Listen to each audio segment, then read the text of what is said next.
Line judge is Aaron Pritchard, field judge is Peter Benedict, and side judge is Frank Corporate. Any of those names are mispronounced, we'll just blame the clock operator. Good evening, ladies and gentlemen, and welcome to High Top Sports Network's presentation of WPIAL Varsity Football Non-Conference Exhibition this evening. The Hampton Talbots hosting the Armstrong Riverhawks. My name is Josh Reckengast, alongside me, Dave Hartman.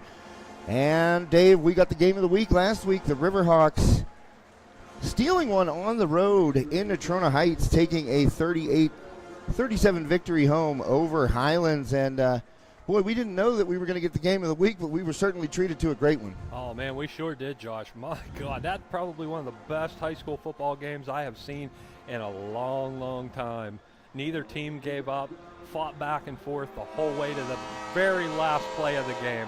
That's the way to start out the football season. Well, the Hampton Talbots take the field. The customary train whistle. You're going to hear that one. Well, the Riverhawks hope they don't hear it that much tonight, but usually that big train whistle goes off whenever Hampton makes a good play.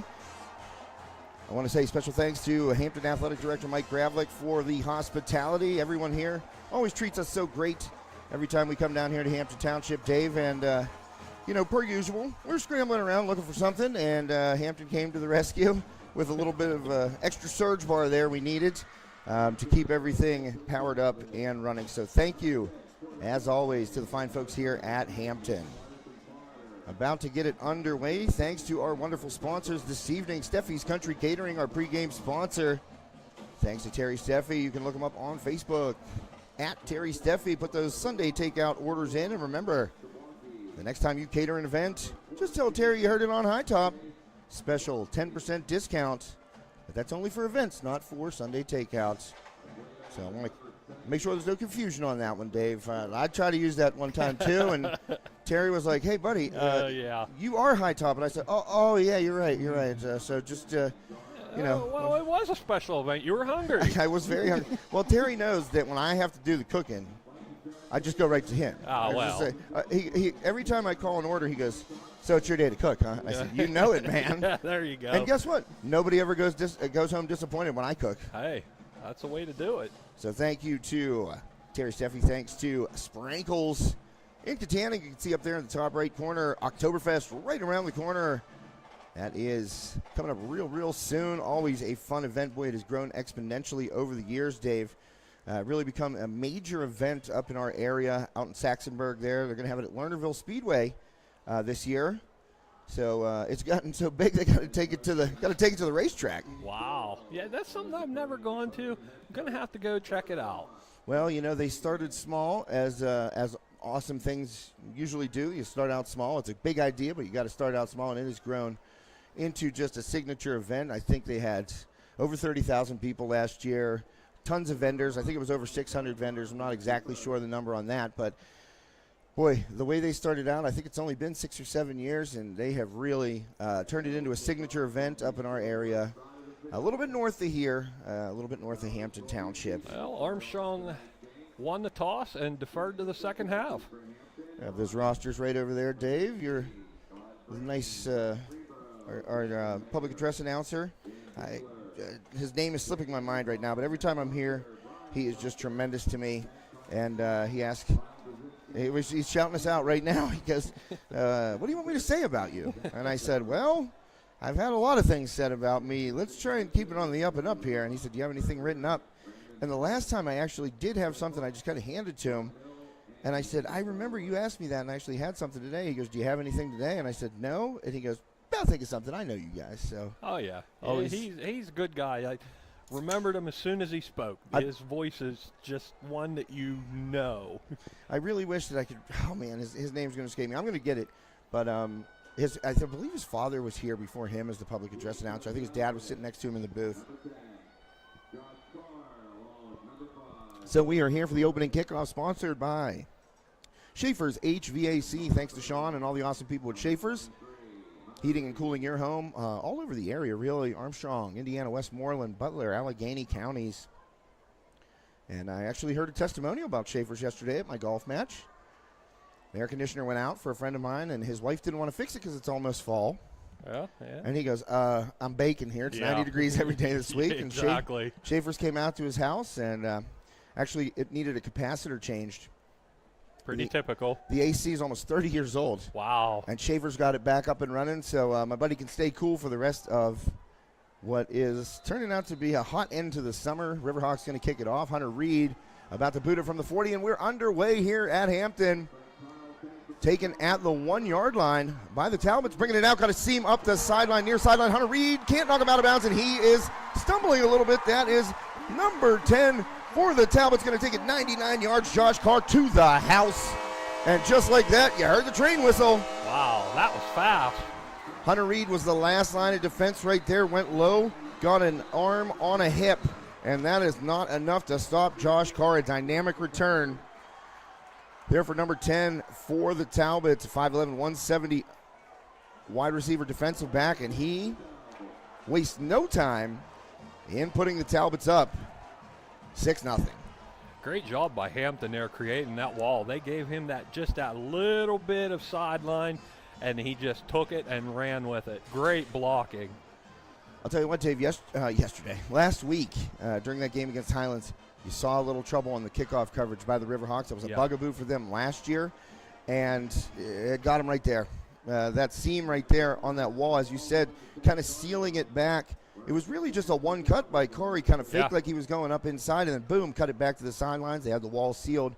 Reed came down, couldn't get the angle on him, and Carr, stumbled a little bit after Reed made contact with him, but able to stay on his feet and take it to the house. Wait a minute, we got a penalty here, no score. I wasn't listening, I was too busy talking about the return. Well, there was a penalty there on Hampton, so a huge break for the Riverhawks. Wow, dodged a major bullet there. Big time, my goodness. Here is in run off the left edge. That is number 5 for the Talbots, Willie Hasselrig, if you heard that name before. Well, it's a pretty famous one around these parts. Benny Hasselrig graduated last year, dynamic receiver. I think he's at Pitt. I'm not 100% sure. Have to look that one up. But Benny and Carlton Hasselrig, obviously, Steelers from former Steelers player from Johnstown. 3-time national champion wrestler, I believe, or 4, something like that in college. It's pretty tough to do. Yeah.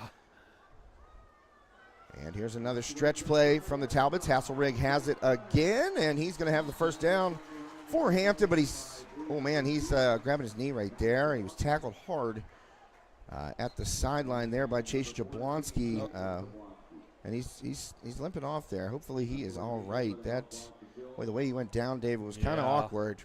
Yeah, that's definitely not a cramp either. That didn't like look like we it. saw a lot of last week. Well, I think every game in the WPIAL saw a lot of cramps last week. Oh, yeah, and honestly, I look to see it a lot tonight, too, as humid as it is yet.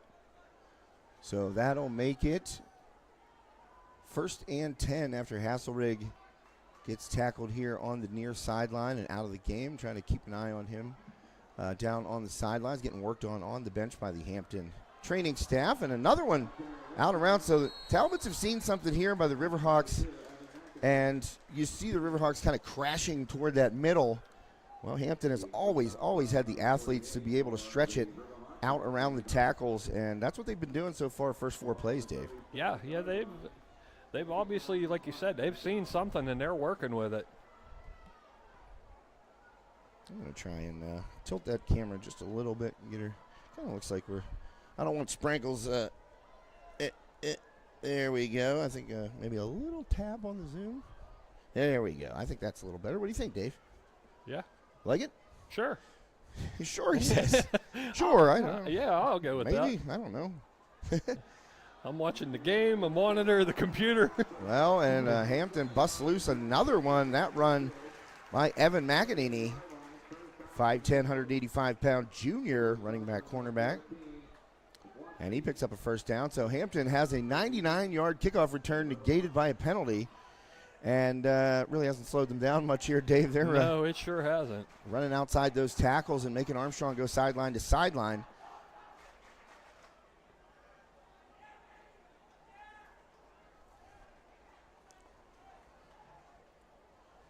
Scoreless here, early first quarter. High Top Sports Network, a nice play in the backfield, Kyan Klein. And that's the guy you're going to see. If anybody's blowing up plays in the backfield, tackle for loss right there, Kyan Klein, he's made a living of it during his high school career. Yeah, he sure has, and that was a great wrap-up, too. Got that arm around and just never let go. Dave, it's close in this press box up here. It's a little hot, bud. Oh, it's a lot hot. And I feel like my hot windbag mouth is making it just hotter and hotter. All the windows are open, and we ain't the only ones sweating in here. Well, I'll tell you what, there's no breeze. And usually when you're up, we're in the third floor of the Hampton press box. And usually when you're up high in one of these press boxes, you're getting the wind right into you. There's nothing. Nothing. Not here. A little inside out there by McEnany, and he's met and dropped by Sam Dosh, and that'll be short of the line to gain. So about 3rd and 5 looking like as we roll toward 9 minutes left to play, first quarter. Riverhawks 1-0 on the year after that thriller at Highlands. Boy, so, yeah, that game, Dave, that was such an odd game. I thought about it. That first quarter went like a snap. Yes, it sure did. And the Riverhawks were up, 13-0. You thought, oh, man, they're going to be in cruise control here. And then the first play of that second quarter, Highlands hit that big pass play. And then from there on, it was just back and forth, back and forth. Little quick out. That's going to be a first down there for the Talbots. It was just an old school battle. Looked like Porter Kelly there firing to his wide receiver, Heath Borgo. If you know the name Borgo, you're a Hampton fan. Brock Borgo, tremendous career here last year, graduating. I believe it was last year. It was his senior year. Everything starts to melt together when you do as many games as I do. But well, especially covering so many different teams, too. Yeah, and I like to think that I'm pretty knowledgeable when it comes to sports and names and, who goes where and how old they are and stuff like that. But it's all just mush up there. Oh, yeah, there's no way you can remember them all. So Kelly checking with the sideline here, looking for the play clock. Down to 4. They're going to have to hurry, get it off. They do. Kelly going to take a deep shot over the middle in the seam. Nice play by Quinn Olson. Oh, they're going to flag him late. And Quinn Olson gets nailed for the pass interference. I'm going to say, yes, sirree. And I got to tell you, I saw Brother Ian do that quite a few times. So have you. And that, you can't get the arm around the waist. And that's what, sometimes you're not even making contact just to have your arm in that area. Ref sees that. Yeah, especially with the official standing right there, too. Yeah. So Quinn, obviously a huge play last week. He made the game-winning touchdown catch. Kyan Klein had to come in for Jaden Oliver, who got dinged there toward the end of that game in OT. And I'll tell you what, Quinn Olson did the Tony toe tap and was able to get both feet down. Was able to get both feet down for the game-winning touchdown. And I heard that I thought it was originally, oh boy, I didn't mean to do that. I heard it was originally Marcane Duncan that got in there to stop Minaj Lucas. We thought Cam Wolf because he came underneath the pile and came out with the ball, but it was actually Marcane Duncan and Cam Wolf in there on the assist, stopping Minaj Lucas short. But Quinn Olson had the eventual game-winning touchdown catch in that victory a week ago. So Hampton matriculating the ball down the field here, not missing on anything really. Moving the change with... No, they've looked good. They've been mixing up their offense quite a bit here. Efficiency and swing it out, and that is Hasselrig. He's popped right at the goal line. And good run there, and Kyan Klein came over and laid the wood. So it's going to be first and goal from the just about, yes sir, the 1 yard line. And a strong run there. Obviously, the knee's okay. Well, I thought that was Hasselrig. Was that 5 or 2? Yeah, it was 5. Hasselrig. I couldn't see. It's hard to see through this window right here. Yeah, we wish those things would have folded down like you said and got him out. Inside handoff. That's McEnany, and he walks in for the first score of the evening. So it just took a little bit longer than Hampton. Well, I don't even think they would have liked. How could you turn down a 99-yard kickoff? Yeah, really. Hampton able to go down the field, a 90-yard touchdown drive. Took 4 minutes and 43 seconds. And they scored from inside the Ryan Bowser State Farm Red Zone. Ryan Bowser, located downtown Ford City, an agent I will personally vouch for any day of the week. Ryan helped us out a lot just in terms of guidance and, reassurances, really, when we lost our office last year in a fire late October, last week of football season. It was awful. But Ryan helped us get through that time. A lot of questions, as that extra point is up and good, a lot of questions we had in that time. You just don't know. How many times do you have a building burn down in your life with all your stuff in it? And Ryan helped us. He put us at ease. He was very, very helpful during that difficult time. So, as I said, I could personally vouch for the man, and he will take care of you and your family. So, give him a shout or check him out online, RyanBowserSF.com. I'll tilt that a little bit down there. Might have zoomed in too far on them. We want to get it just right for the folks at home. Thank you so much for tuning in once again. I got some other games on the docket tonight, Dave. Joe Rhodes and Brandon Schreckengost over there in Saxonburg tonight. Knock welcoming North Catholic, former conference mate of the Riverhawks last year. We were down at North Catholic. That was not a fun game in terms of how we were positioned. No. If I'd have had a chainsaw, there would have been one less pole in that place. You know it, man. What a way to put it. That one. And it always had to be right where the play was. Oh, yeah, and then, what are you supposed to tell people? Like, hey, you didn't see that play? There was a pole. Yeah, no kidding. Yeah, it was literally a huge telephone pole. And we were stationed outside the press box when we told we would be inside. And I said, put us up on the roof. I don't care. Just something that's not an impeded view. Riverhawks, short return there by Joe Bartolowicz, takes it out to about the 30-yard line, and Armstrong will have the ball for the first time this game. And the other game on tap this evening, Freeport out at Derry area. Yellow Jackets and Trojans tonight. That's always a good rivalry. I feel like Freeport and Derry have a good rivalry in a bunch of different sports. Well, that's a good thing to see. Jaden Oliver at quarterback. Yes, sir. He took a big hit there in OT. Nice run. Design run, cuts it back. Oliver gets a big block. Kyan Klein puts him down. He's going to get flagged for taunting. Oh, man, Kyan Klein. Yes, 1,000 times yes on the block, but you cannot taunt. The ref was right behind him. And that flag was coming out as soon as Kyan Klein laid that hit, stood over his opponent and kind of pumped his fist. And, I mean, those are the plays that can really pump a team up, really get them going. But when you go back 15 yards there after laying such a ferocious block on a first down run, those are the Coach Fabian calls them SIWs, self-inflicted wounds. And yes, it sure was. That is one right there. Klein, he's going to hear about that one. Oh, yeah. Guaranteed. So now Armstrong starts this drive. Well, second play of this drive after the 15-yard penalty negates a first down run. Oliver under pressure spins out of it. He's got room to run. Little stutter step. Oliver trying to get outside. And he's got 3 Talbots, and he's wrestled to the ground well after the whistle, but in the grass they're going to call him, even though he was slammed to the turf. And yeah, we saw a little bit of that last week, too. Well, that was a 2nd and 16 play. Now down to the 25-yard line of the Riverhawks. So make it, pardon me, that was 1st and 16 to start that drive. Now 2nd and 12, 4-yard run there by Oliver.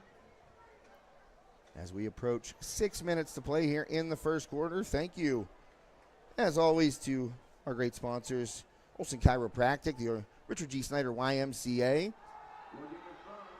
Oliver gets it off, and there's Bartolowicz. He's wrestled down. Quick tackle made there by number 16, Ray Kersop. 6'3", 205 senior playing the outside linebacker position, and right on that little tunnel screen. That is a play that Armstrong loves to run, is that tunnel screen. And most teams have to know it's coming. That's a big part of the Riverhawks offense. Stopped right there, so it's going to be a 3rd and 15 now. Clock continues to roll. That breeze you were talking about is coming through this window over here. Thanks for blocking it over there. It's not much of one. You can share, man. Oliver looking deep. He's going to take a shot down over the middle of the field, and out for it, Klein. And knocked away. Good coverage down the field by McEnany. Well, the camera kind of floated a little on me. Sorry about that, guys. Well, that ball kind of floated on Oliver a little bit right there, but You know, we saw that last week so many times, just taking deep shots down the field. Both teams were able to get high point big plays out of just, 50-50 contested balls down the field by the quarterback. So Riverhawks trying one there on third down. Doesn't hit, so that's going to bring Hunter Reed in. He will punt it away. Riverhawks stall on their first drive after Hampton pushed it right down the field for a touchdown to start. And short kick for Reed by the Riverhawks and dropped. Well, Dave, I think we got that back just in time for that interception. I don't know. I'm trying to get the scoreboard to work, and it's taking access away from the studio software we run. We can't do that. That's why we just went down for a split second, but we're back. And a turnover. That's going to be a change of possession here. No, he dropped it. Game on, she says. I love that she's out there watching us. She'll have plenty of critiques for us. Mainly ones like, what are you doing in the middle of the first quarter, dropping the game like that? Well, we're sorry, okay?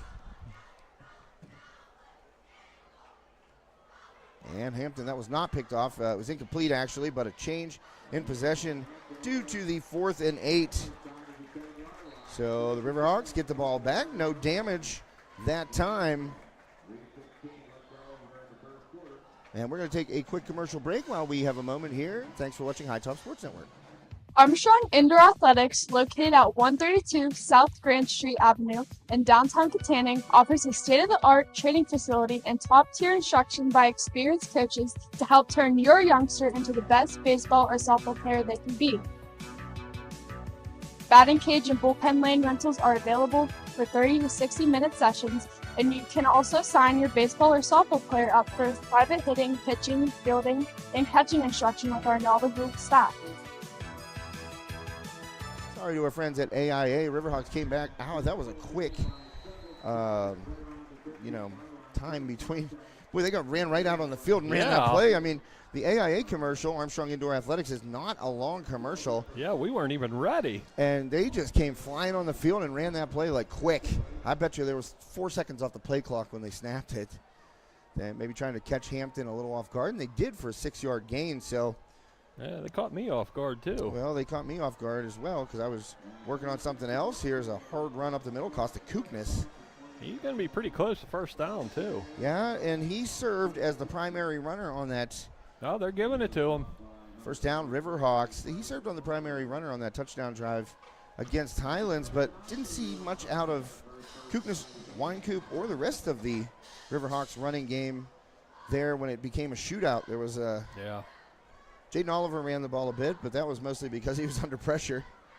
Yeah, he was running for his life. Deep shot. Oliver's got a man. He hits him in stride. Kyle Klein gone. House call. 79 yards. Jaden Oliver to Kyle Klein. Walks it in. And we are an extra point away from a tie ball game. As I like to say to my son when I hit that play on him on Madden, deep sauce. What a nice throw by Oliver. Klein shook his man who fell down. And you know what? Oliver he had Klein wide open last week too, up that same sideline. Kind of threw it a little behind him. Klein kind of had to wait on a little. Perfectly thrown ball. Perfectly thrown ball, completely in stride. Klein never had to slow down, 79 yards. And we're going to kick. Reed coming in. And he will try to tie it up here.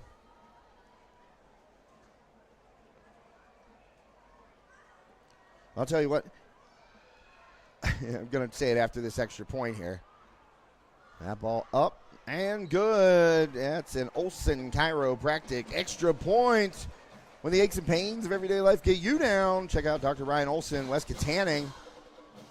And he'll line you up, get you back in the game. Thanks to Dr. Ryan Olsen. He has been a sponsor since day one. So thank you, Dr. Olsen. That is an Olsen chiropractic extra point. So Hunter Reed's father, Mike, the soccer coach, the boys varsity soccer coach at Armstrong, also a heck of a photographer. It absolutely is. We use his photos often in the Leader Time Sports section. High Top Sports Network is the official third-party content provider for the Leader Time Sports section, and remember how we said on that extra point in overtime, number 10 for Highlands beat his guy so bad he blocked an extra point earlier in the game. He was standing there. Yeah. And Reed never stopped. He followed through. He took the contact, and he kicked. That kid had, like, Mike got a couple of pictures. I can't remember the young man's name off the top of my head, number 10. He was standing there like this. I don't know why he didn't just dive on the ball, but he had plenty of time to stop and wait. And Reed somehow kicked it around, and we got a tie ball game, 7-up. And a little short kick. That one's going to be, have to dive on it, was Brody Junker. He's not used to that part of the kickoff coverage game, I'll bet.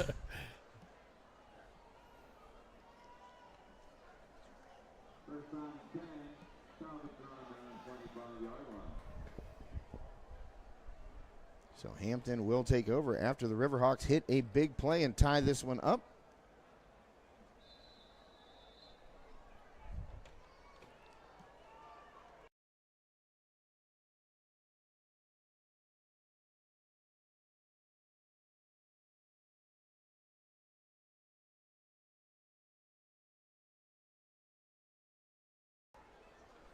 So Hampton will start it up.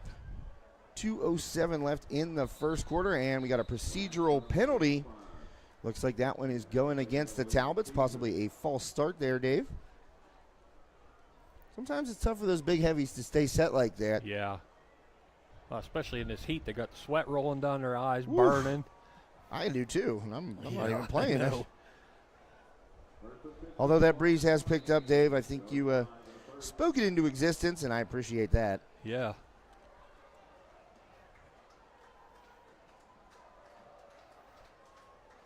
Getting dark a little earlier now. Oh, don't say it, man.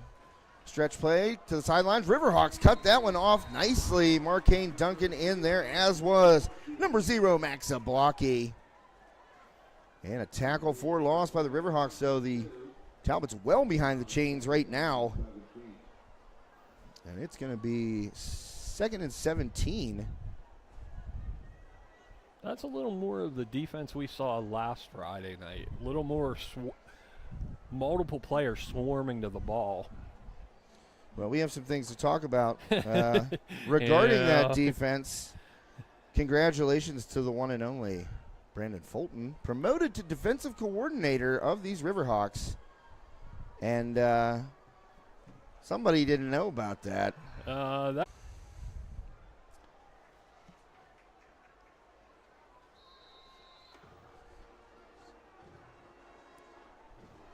Having a quick little powwow on the Riverhawks sidelines here. Play clock's winding too. Well, they better get out there. Only 15 seconds, and that's that's a lot. They're a long way across that field. Yeah, you got to run. Oh, and we're going to go for 2. Well, that's typical Fabian right there. Oliver inside handoff to Winecoop, and he'll be stopped short. So, maybe a little forced, a little rushed right there, Dave. Yeah, I think they just ran out of time. Indeed they did. Hampton, it's really nobody's fault. It's just the way they kick is up and good. The stuff flies through the air. The internets. And Riverhawks, Oliver, able to run that one in from 4 yards out for the touchdown. And that'll give Armstrong the lead.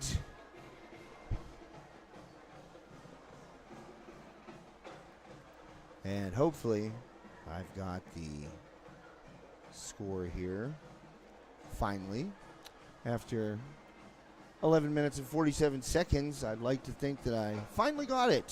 So let's check it out.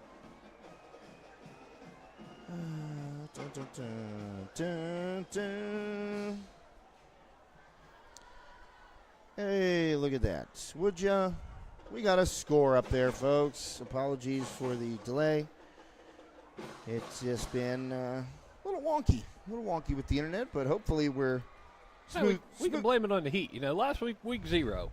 Yeah, well, I mean, we came in today, I feel like, in mid-season form, ready to snap this thing together, and it's just, you're at the mercy of the internet. It's just all there is to it. Yeah, and we've had it happen in basketball games too. We've had it happen at everything. Yeah. I mean, I've had it happen when I've been wired into a place where I've never had an issue with the internet. And I hate talking about it, but people are just like, what happened to the stream? And I don't know. Sometimes the internet just chooses not to work, but it's working now. And we are at the end of the first quarter. Well, 10 seconds left. 10 seconds. As the change of possession here, Hampton going to take it over at the 35-yard line, their own 35-yard line. So the Riverhawks took the first punch of this game. Well, they nearly took the first punch of this game on the opening kickoff, but a penalty negated a 99-yard touchdown return from, Josh Carr. Yeah, Josh Carr with that long return. But Hampton, right afterward, just pounded it right down the field, and were able to score first. The Riverhawks able to come back and force a hit a big play to Kyan Klein, and then force a turnover, a tackle for loss in the backfield, blowing it up. That carry stopped by Isaiah Greenia. Nice play by the 5'10", 175-pound senior linebacker Greenia to get in there. That will be the final play of the first quarter. So we're going to take a quick commercial break and thank some of our awesome sponsors. 14-7, Riverhawks lead after one.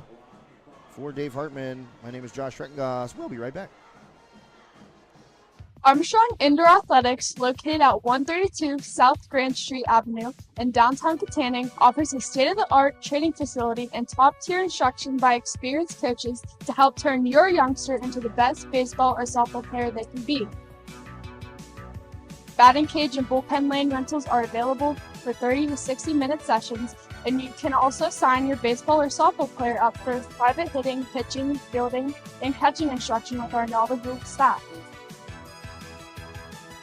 Be sure to visit Armstrong Indoor Athletics online at AIA.team or call them at 724-599-9761 for more information today.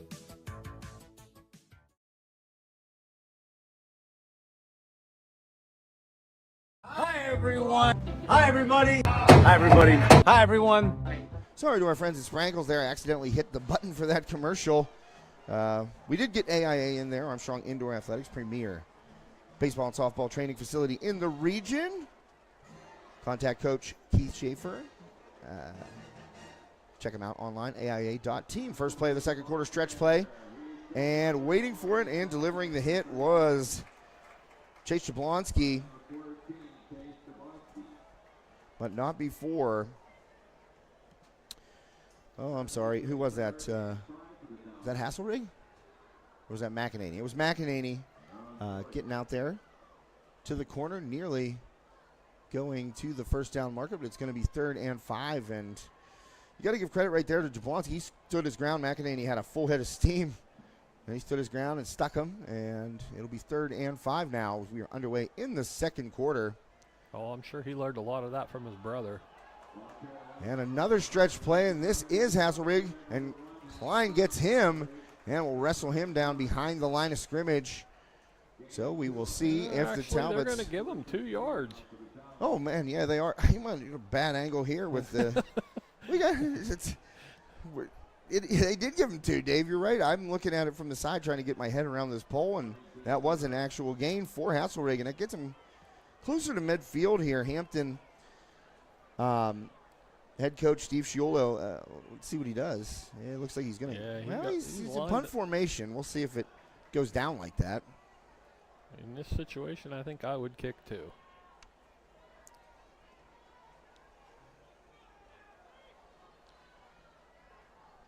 Oh, and high snap. That's why I'm not a head coach. And you know what? Oh, Riverhawks ready stick. for it. Jacob Bowser, Rocco Swartz, and number 32, Isaiah Greenia in there. We're not fooled, Dave, and Riverhawks take over in Hampton territory. I'll tell you what, that was heads up. I mean, when you got 3 guys sniffing it out like Bowser, Swartz, and Greenia did right there, then that means they were well coached during the week. That means that Coach Fabian and his staff, among them newly minted defensive coordinator Brandon Fulton, were able to identify something there in a 4th and short out of Hampton. And the Riverhawks were ready, so they will take over at the Talbots 43-yard line. 10:23 left here, first half. Pretty good field position here. Yes, sirree. Watching High Top Sports Network, Josh Reckengoss, Dave Hartman here in Hampton Township. Oliver under pressure and can't get away from the rush. Pocket did not hold up. Oliver is sacked. He had nowhere to go. Right at midfield, Dave. He goes down. So He's going to lose about 6. yeah, the Riverhawks 5, okay. 6'5", you know, close. Yeah, 220, 221, whatever it takes. So Armstrong now facing a 2nd and 15 after that 5-yard loss. They're at the Hampton 48. Oliver surveys the defense. And it's looking like an odd man front there for the Talbots. Got a couple of outside linebackers here. Looking kind of like a traditional 3-4 shell right there. Don't see that much in high school football anymore, Dave. Oh, Armstrong had to call timeout. A little confusion there, and they were down to 4 seconds. Well, it confused me too. And I mean, maybe Coach Fabian saw something in that where they came out and that looked like the classic mid-90s Steelers 3-4 shell right there. And you don't see that. I mean, nobody runs a 3-4 in high school. Nobody runs it in the NFL. It's like it's a bygone defense. And maybe a little confusion there on the part of the Riverhawks. Timeout taken. So we're going to take a timeout as well. Thanks for watching High Top Sports Network. We'll be right back. Life doesn't slow down when the everyday aches and pains have you sidelined. So get back on the field sooner with the care of Olson Chiropractic. Dr. Ryan Olson and his staff treat a variety of conditions for patients of all ages. Don't jeopardize your quality of life and the moments along the way. Let Olson Chiropractic help you find the healthier, younger you. Call Olson Chiropractic at 724-548-1040 to schedule a consultation or see a full list of services online at olson-chiro.com.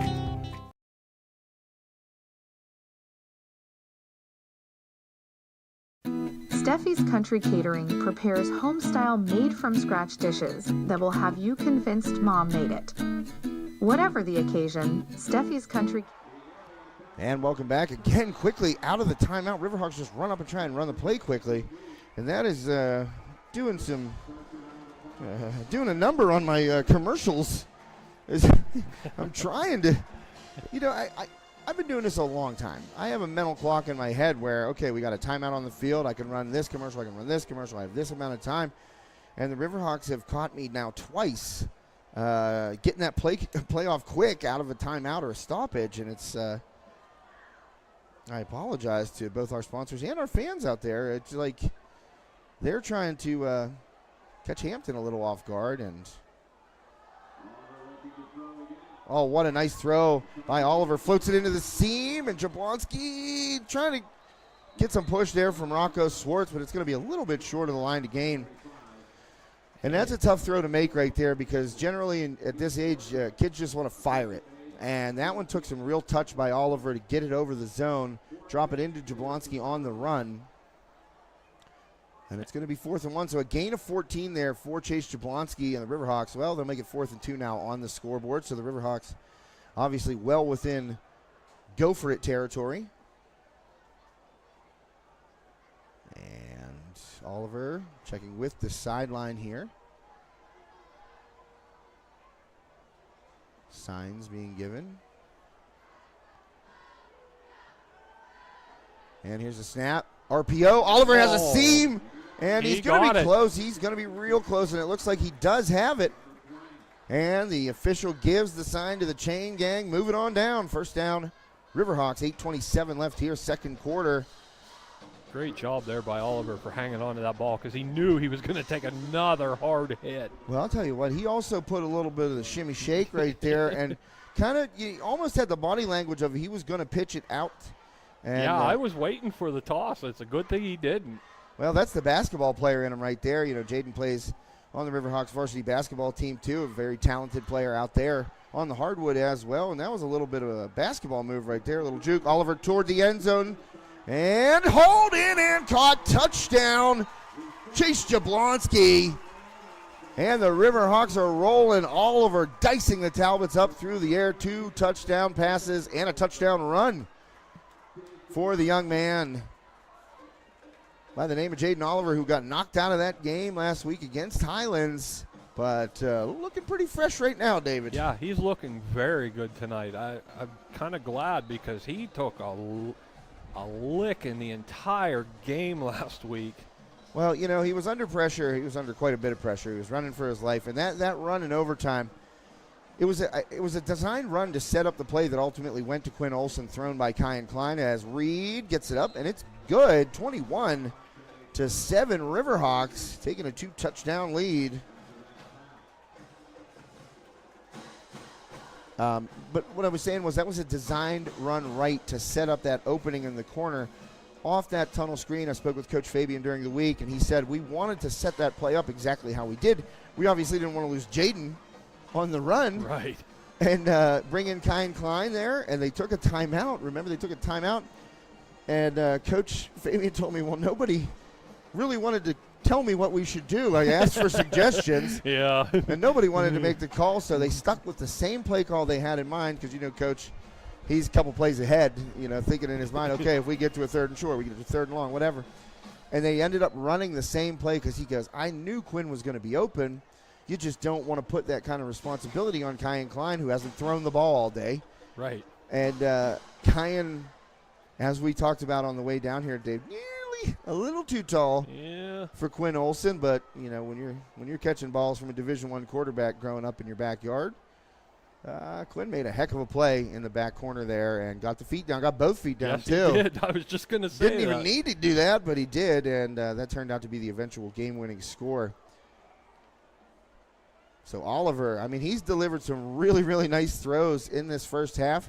79-yard touchdown to Kyan Klein earlier. That one, a nice one, getting that ball inside. And I'll tell you what, it was an impressive play there by Jablonski to kind of use his size. He's not a real wide-shouldered kid. He's tall, he's kind of thin, but he was able to kind of do a basketball box out, get his defender on his back hip, and kind of separate himself from the defender and able to let that ball kind of just drop in right there. Heck of a throw by Oliver. Nice catch. And the Riverhawks now up a couple of touchdowns, 7:49 left. First half, thanks to Sprankle's Neighborhood Market, our scoreboard sponsor this evening. Thanks to the John Graff Insurance Agency, downtown Katanning. They are our player of the game sponsor. So, you know, the one thing about the player of the game, you got to start making a mental tally in the beginning of the game, Dave. You can't just go in the third quarter, oh man, I got to think about player of the game. You got to put that tally together, and then you kind of add it up at the end of the game.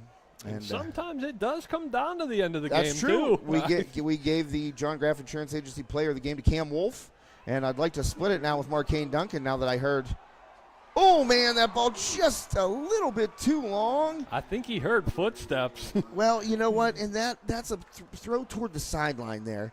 And it was a nice throw by Porter Kelly, and it was just a little too a little too long for Ryan Scully, and 6'4", 220-pound tight end getting down the field. He was open. Yes, and that went off the fingertips, and that's why I don't know if you could see it on your screen, but Scully was quite frustrated there, pounded the turf a little bit. And in frustration, and, you know, I don't blame him. You know, you run down. That play's designed. He was running to a spot, and Kelly delivered it. Now Kelly on the run, rolls out, fires, and Jablonski in there to hit the receiver quickly. That was Ray Kersop. But a first down for the Talbots, and now they're starting to toss the ball around a little bit. Jablonski will get credit for that tackle. He came up quickly to hit Kersop and knock him out of bounds. Yeah, we're seeing a little faster pace here in the second quarter than we did in the beginning. Well, we are going to that's a run, and that ball looked like it got knocked down a little bit there. It looked like Klein knocked that down.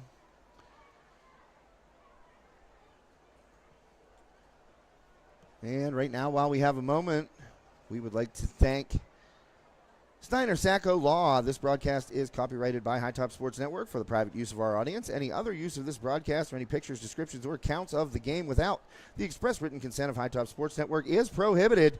Tonight's legal disclaimer is brought to you by Steiner Sacco Law, 160 North McCain Street, downtown Katanning. 50 years combined experience in wills, trusts, and business law. Steiner Sacco Law, 724-543-1469. And a deep shot. Wide And a open. touchdown. So right out of the legal disclaimer, a shot deep and a score for Hampton. As Kelly puts it up top, Hasselrig runs it down. And this ball game is within a touchdown. Heck of a throw there, and I was trying to get through that read, and I saw the play developing, and I went into do you remember Micro Machines, the guy that spoke real fast? For the Micro Machines? I tried to get to that voice to get it out. The Steiner Sacco legal disclaimer. Yeah, well, I needed to have my hand on the camera like that guy, too, because that happened a lot faster than I was ready for.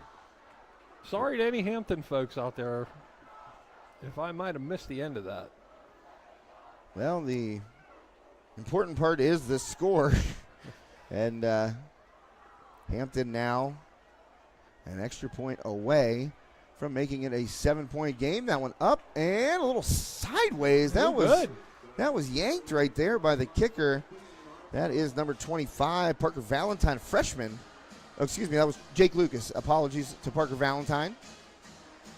Jake Lucas, number 26, and those Hampton uniforms, I've always said this, once they get tucked up under the shoulder pads a little bit. Yeah, their numbers are hard to read. You can't really, you can make a mistake, which I just did. So apologies to young Parker Valentine, who did not miss that extra point. That was Jake Lucas, the 5'9", 145-pound sophomore kicker, and he just yanked that. That looked just kind of like, kind of got his hips through too quickly there a little bit. Just kind of yanked it, and be an 8-point game here, 21-13. Riverhawks lead, second quarter, 7:21 left here in the first half. And Armstrong going to get the ball back here.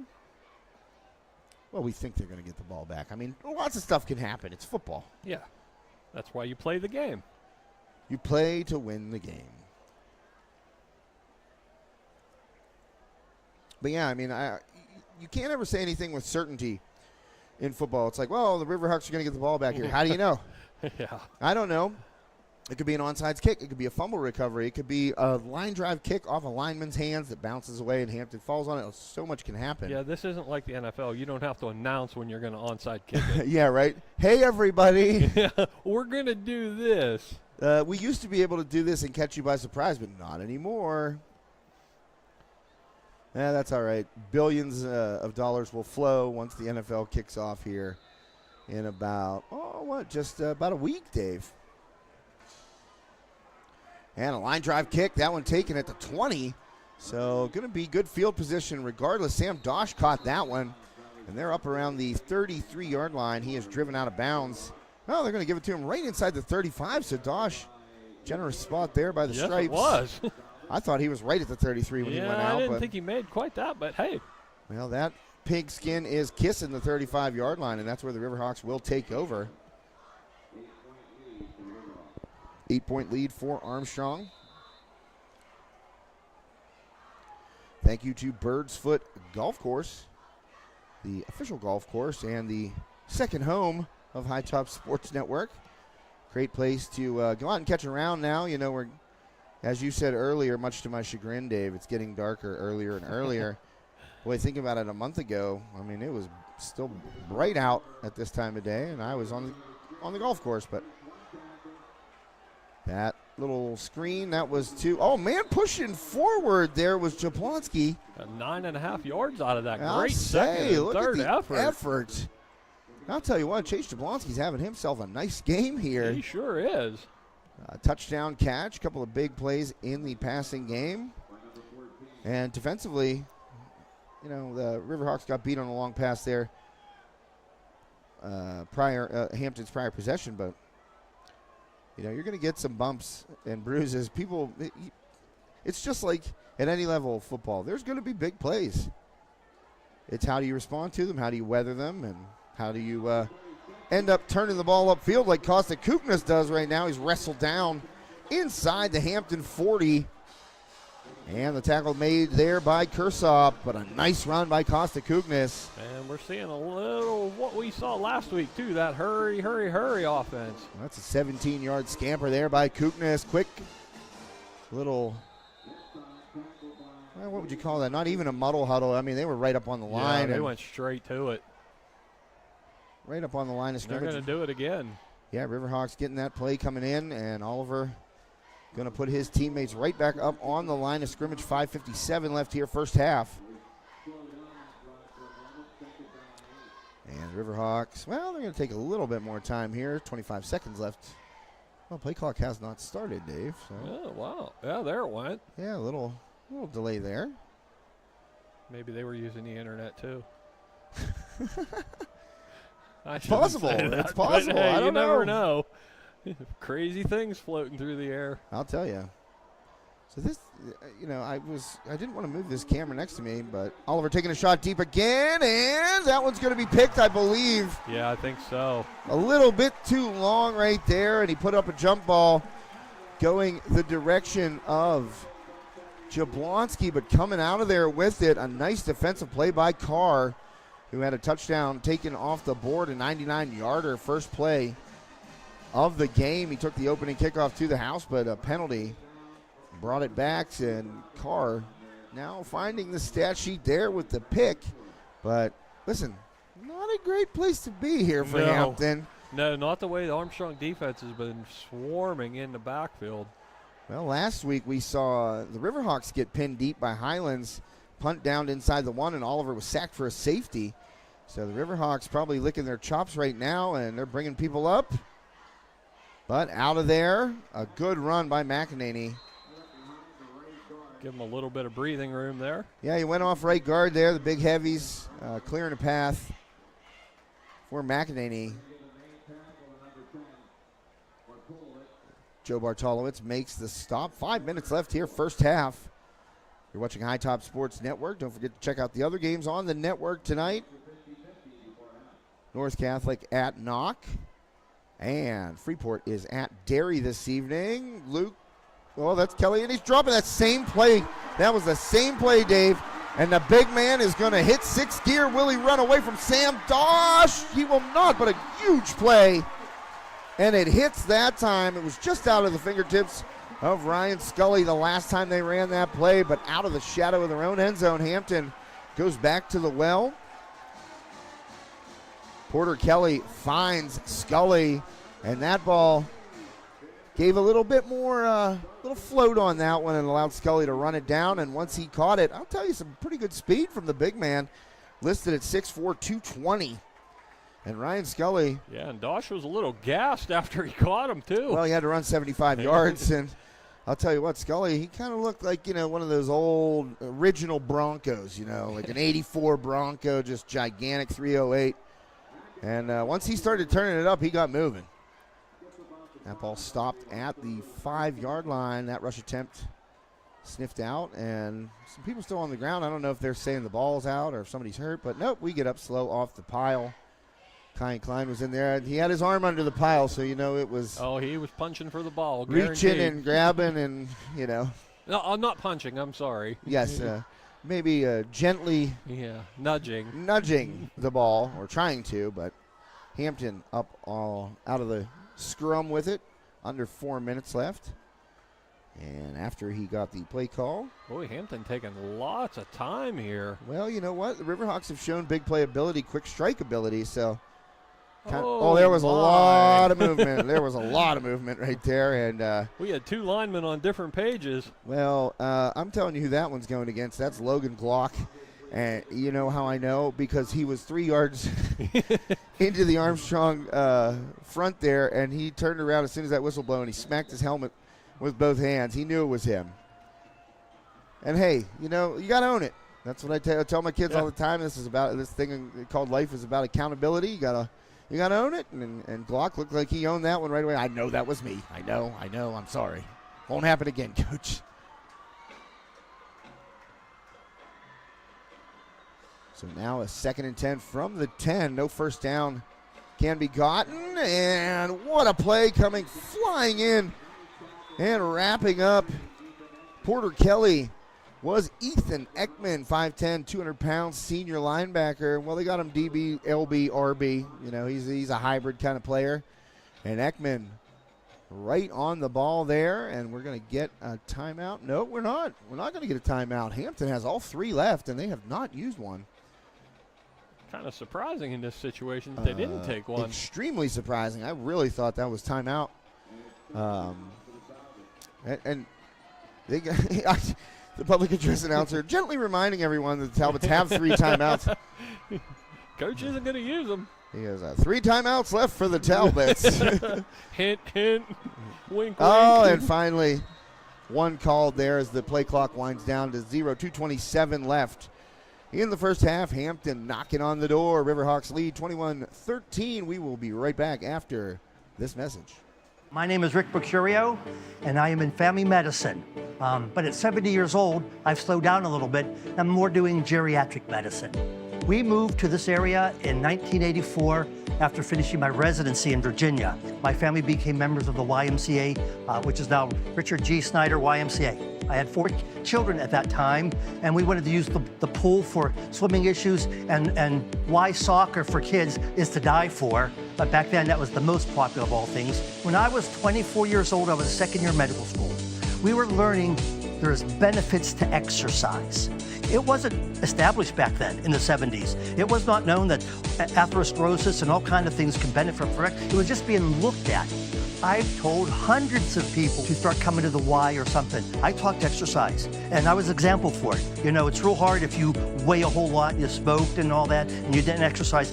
Hell, you should be exercising. You know, I told everybody. People saw how well, you know, what good shape I was, and I was an example. And I always just used the YMCA, that it was a nice place and you know, a friendly atmosphere. They have everything you could want. It was like. And welcome back. Sorry to the Richard G. Snyder YMCA. Throw toward the end zone, broken up by Bartolowicz. I mean, my mental clock apparently is about 12 seconds slow, Dave. Yeah.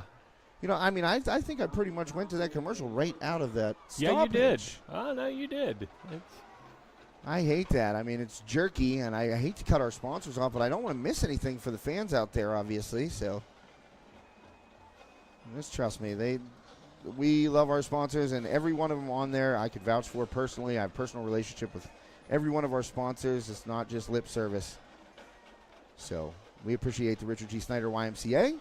Chris King, the CEO. That one up and good. Looked like a pitching wedge there. Yeah. And the horn goes for a field goal. I guess I remember the horn for a field goal, and now it is a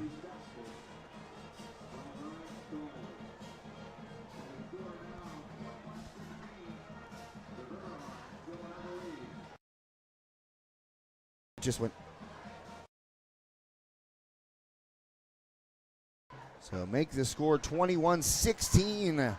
Riverhawks as the Talbots drive stalls, but they get a 3-pointer there from Jake Lucas. He was good from, where was that from? 27, I think?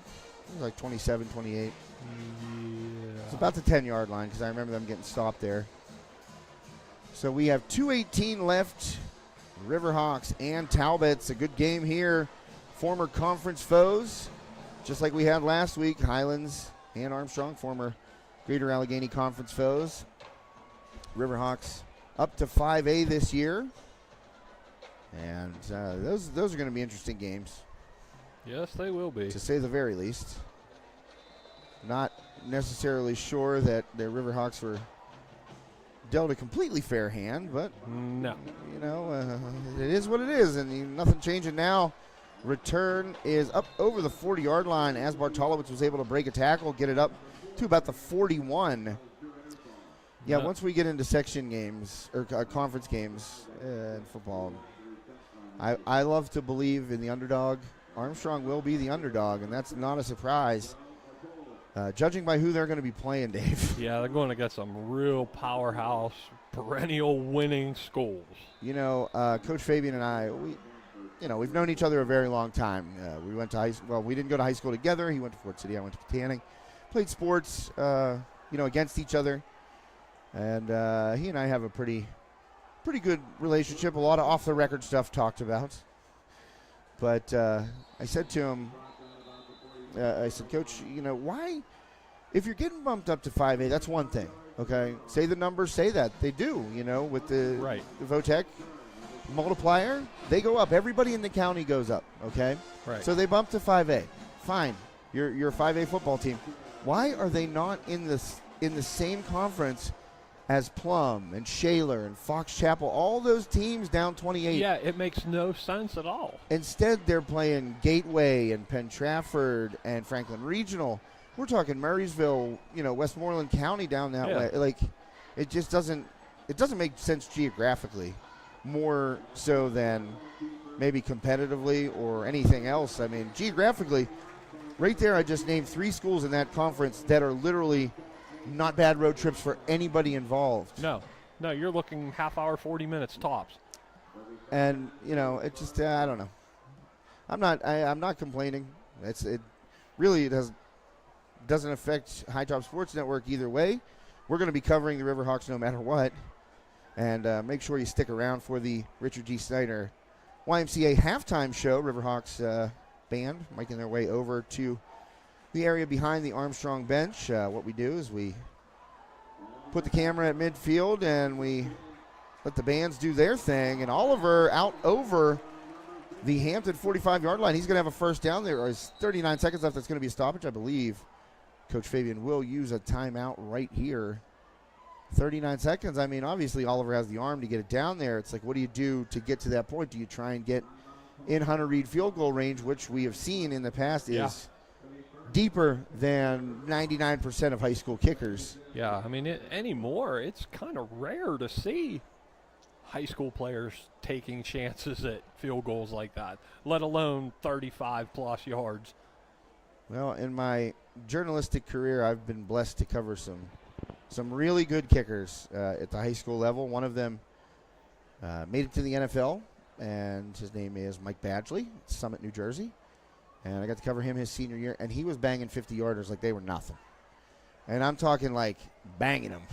And I thought, man, that kid's probably going to be a pretty good kicker in college. Well, he set every record at the University of Miami and I'm not sure if he's still in the NFL. I think he was in partially last year.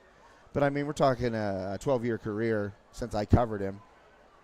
And, boy, man, he could hit him from you watch him in warm-ups, with no snap or anything, just kicking off the tee, and in high school hitting him from 60. And it's just like, you see that when the other team's warming up. You see those guys watching him. Oh, absolutely they do. And that's some long distance. And speaking of long distance, Oliver going down into double coverage, knocked away, looking for Jablonski deep. And actually, I think Jablonski knocked that ball down because he knew he couldn't catch it. Well, smart play if he was indeed playing defense right there, because Oliver kind of underthrew that one. And give Hampton credit, they shifted that secondary over to double cover. They didn't, nobody bit in on the underneath. Oh, man, that was, TH just popped that mic a little bit. Sorry about that. And we had a penalty here, some laundry on the field. What was it, a hold? Yeah, it looks like it. Yeah, he's moving back 10, I'm assuming. Well, the Hampton student section informs us that you cannot do that. My favorite of all the student section cheers, you can't do that. Simple, eloquent, and effective. Fake handoff there. Oliver under pressure. Skips out of it. He crow hops into one. And that should be a pass interference. How is it not? I don't. Yep, wow. It comes in from the other side. How can he make the call 50 yards away? Well, how can the guy that's 4 yards away not make the call? That was. Yeah, that's ridiculous. I mean, you got two guys pushing a receiver backwards. I'm looking through a cloudy window, and I can clearly see it. The thing about high school is that's not a spot foul, so it doesn't give the Riverhawks that much of an advantage.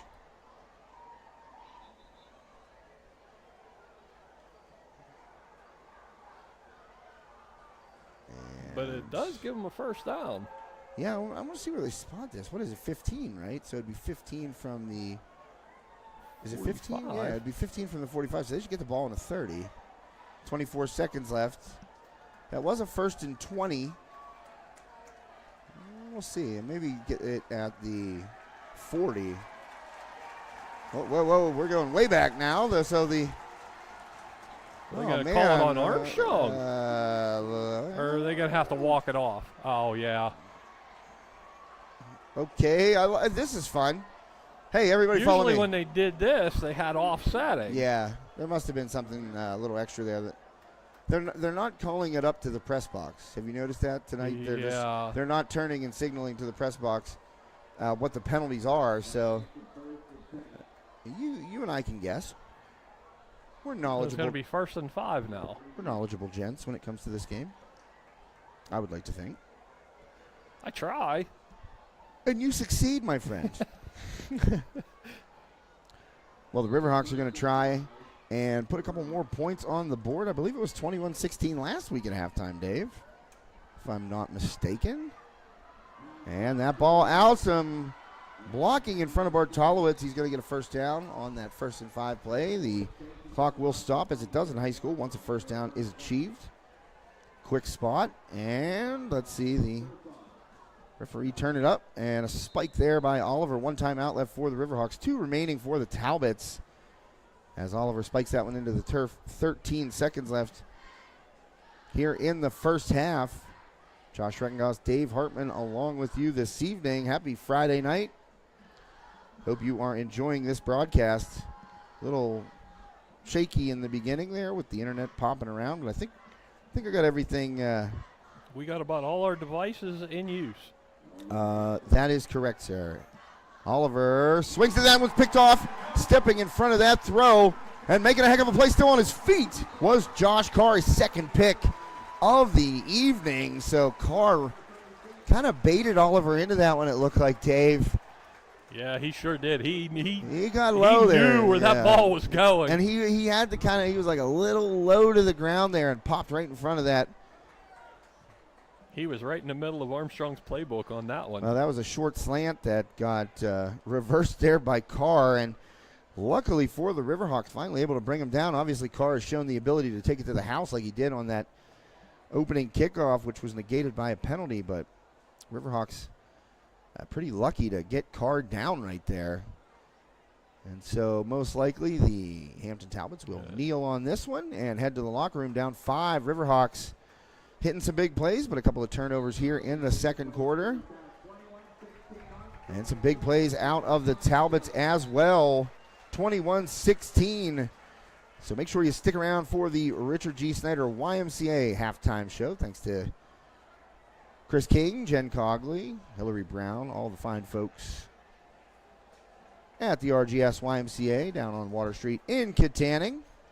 And anyone watching last week's game that we did together saw a tremendous halftime show. And yes. I look for another one again because if I remember correctly, Hampton puts on a full production. They do indeed, and we saw a little bit of their skill prior to the game, right before we came on the air. Their marching band was out there, played a few, it was a medley really, played some songs, and then did the national anthem and alma mater. So looking forward to the Talbots and, of course, the Riverhawks. No slouches themselves. No, they did a great job last week for being the first game that they got to play. No, they did very nice.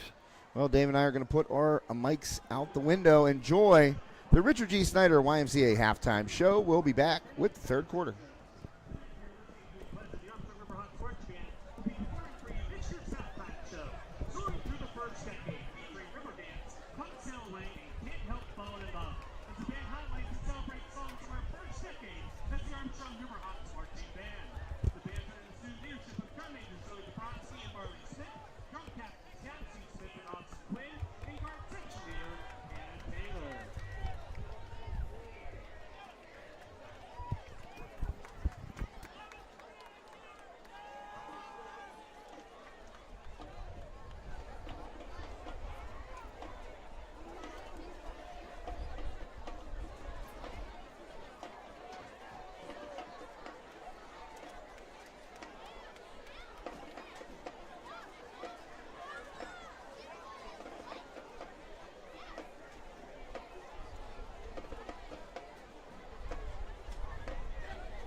Now, ladies and gentlemen, sit back, relax, and enjoy the show this evening. It's Armstrong Riverhawks Rugby Band.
Mr. Pat Kavanaugh, football instructor Mr. Charlie Antonio, practice instructor Mr. Lou Rybar, and the voice of the Riverhawks marching band, Mr. Jake Gans. This is halftime drill designed by Mr. Robert Harris. The Armstrong Riverhawks marching, I'd like to wish the Hampton Talbots marching band the best of luck on the remainder of their season. And lastly, ladies and gentlemen, the Armstrong Riverhawks marching band would like to thank you for your kind attendance this season. Go Hawks!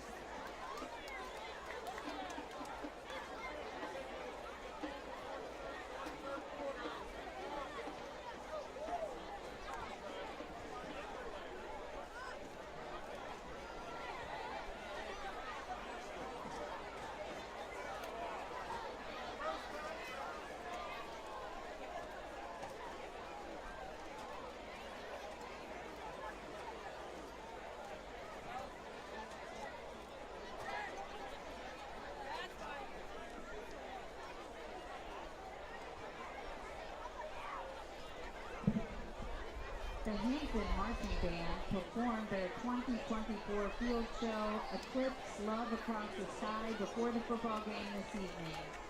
The band will now kick off with their run-on Hampton Fanfare and Hampton Fight Song.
Released in 1969 by the American singer Neil Diamond and featuring our dance team, this is Sweet Caroline. Good times never seem so good.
band wishes to thank the community and school district for their support.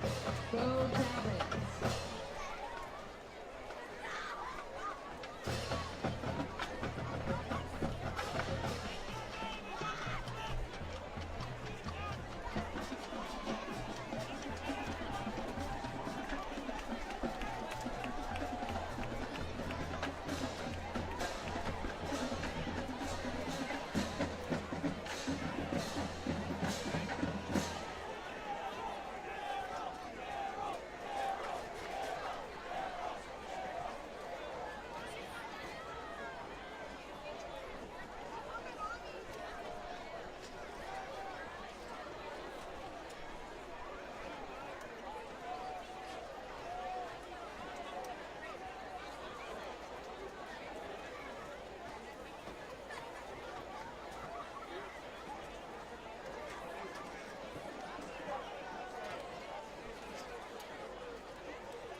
After a first half of great play in football on both teams and a great performance by both fans, at halftime we're ready to have a second half of play here at Fridley Field. The way out by our student body, and I believe possibly beachwear by the Armstrong fans, student body.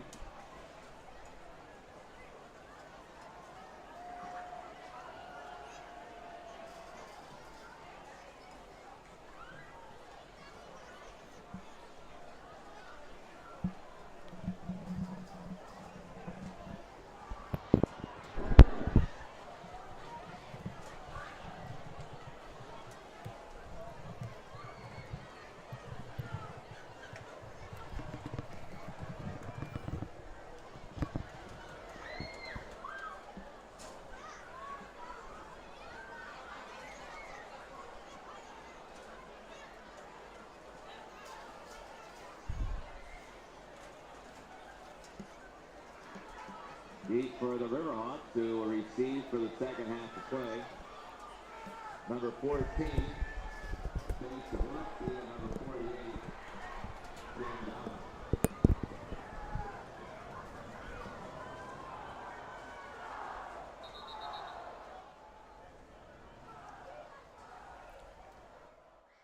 And welcome back to High Top Sports Network. Hope you enjoyed the Richard G. Snyder YMCA halftime show. Getting ready for the third quarter here, opening kickoff. Little reverse there. And the Riverhawks will start at about the 20-yard line. Dave, I had to go shovel a couple of pulled pork sandwiches into me. That's what I figured. I haven't eaten all day.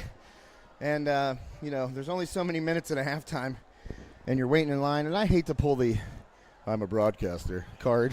Yeah, their lines are always long here. Well, it's no surprise. That pulled pork was dynamic, to say the least. I crushed one, and I crushed another. I mean, I was eating it right there at the stand while she was going to get my pizza. So thank you to the fine folks at the Hampton concession stand there, feeding a hungry boy. I'll zoom her in there a little bit. Whoop, that's too much, maybe. Third quarter underway. We tried maybe another internet solution here.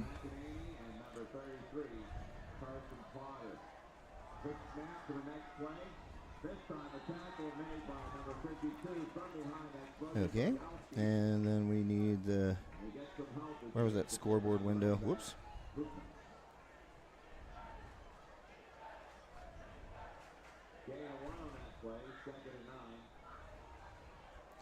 Second and 9 now for the Riverhawks. It went away. Yeah, it's somewhere in there. It's got to be, right? Oh, boy. Well, we'll have to try and launch it again. This is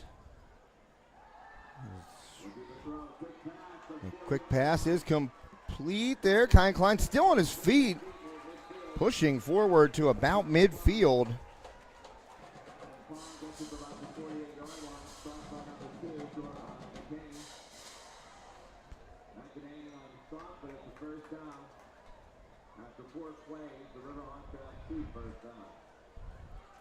So the Riverhawks with a first down. Clock rolling, under 11 minutes to go here, third quarter.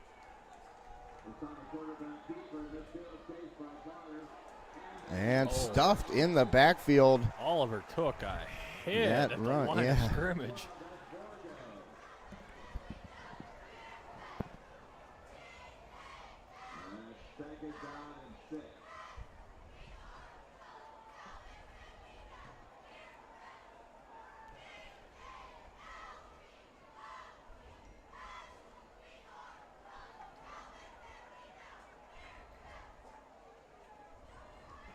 There's not much on that. Yeah, I was looking for the settings. I don't know how to use this stuff. Oliver still on his feet, dancing forward. He's got a nice gainer wherever the settings are. Oh, man. Well, that would help. I think they're in there. Yeah. Just working on another internet, I guess, backup plan. We're down to about plan D. Yeah, that's about right, Dave. Well, I got the old mobile hotspot here turned on the tablet you just brought me. Turn off Wi-Fi. Mobile hotspot. Luckily, it was still in my truck. Well, I think we have this set up as a mobile hotspot now. I don't know what it's called, but we're going to take a look here after the Riverhawks possibly go down and add to the lead. I don't know why the scoreboard window is not coming up. That's new. And Oliver's going to push forward and get. Yeah, I think. He's going to be far enough across. Okay. There we go. There's the scoreboard is back, and we're in the third quarter now, so that is correct. And the Riverhawks get a fresh set of downs as we roll under 9 minutes left.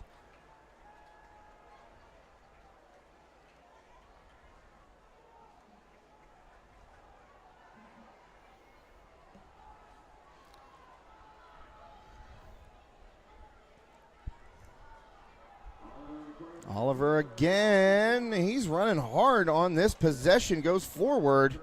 Boy, hats off to the Armstrong line. They're getting him some nice holes to get through. Yeah, they are. They came out of this locker room fired up. The guys up front road grading right now for Oliver, trying to get him closer to that end zone and put a little distance between the Riverhawks and the Talbots here in the third quarter. Riverhawks up by 5.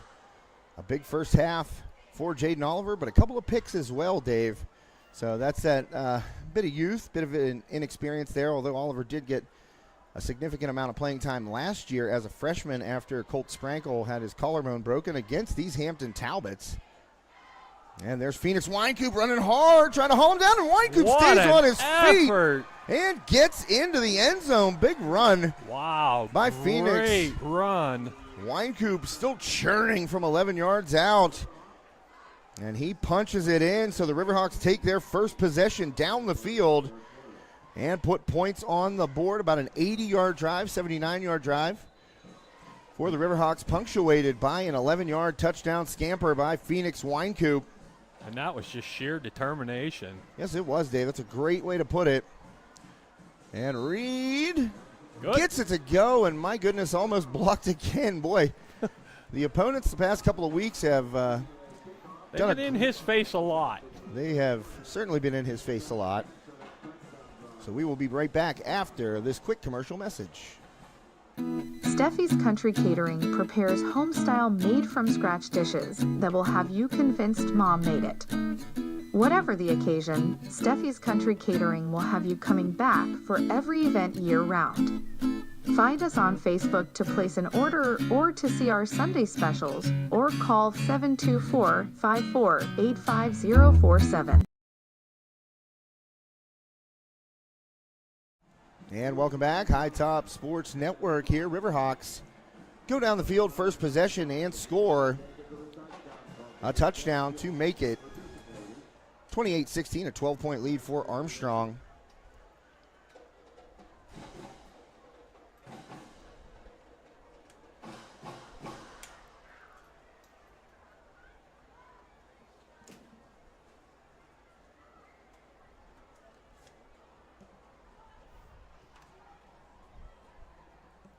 That one be it?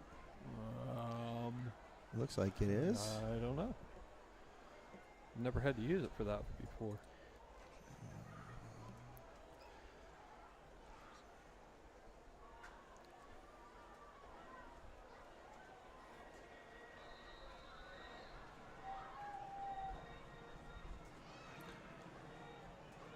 And the kickoff after the Winecoop touchdown, deep, taken at about the 7-yard line, bobbled a little bit there by Hasselrig. And he cuts, makes a few men miss. Hasselrig's going to get to the corner. Hasselrig has running room. Hasselrig up around the 40, up past midfield, and he's gone. Hasselrig makes the Riverhawks pay for another subpar kick coverage effort, and no flags on the field this time. I was looking, Dave. After Carr's touchdown was negated on the first play of the game, Hasselrig takes it to the house. And Hampton strikes back just like that. Wow, Dave. I'm talking, after Hasselrig dropped it, I thought, well, the Riverhawks are going to have time to get down there and hem him up. No way. Willie Hasselrig, the 5'9", 160-pound junior, danced in a phone booth right there, got loose. And once he hit the sidelines, see you later, breakaway speed, touchdown, 93 yards. On the kickoff following the Riverhawks touchdown. So a big momentum shift right there in favor of the Talbots. And they kick the extra point.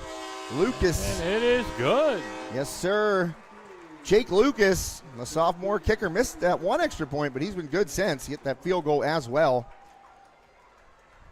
We got ourselves a pretty close ball game here. Yes, indeed, Dave. And my goodness, those kickoff returns. The kick coverage, as I mentioned earlier in this game, a real bugaboo for Armstrong.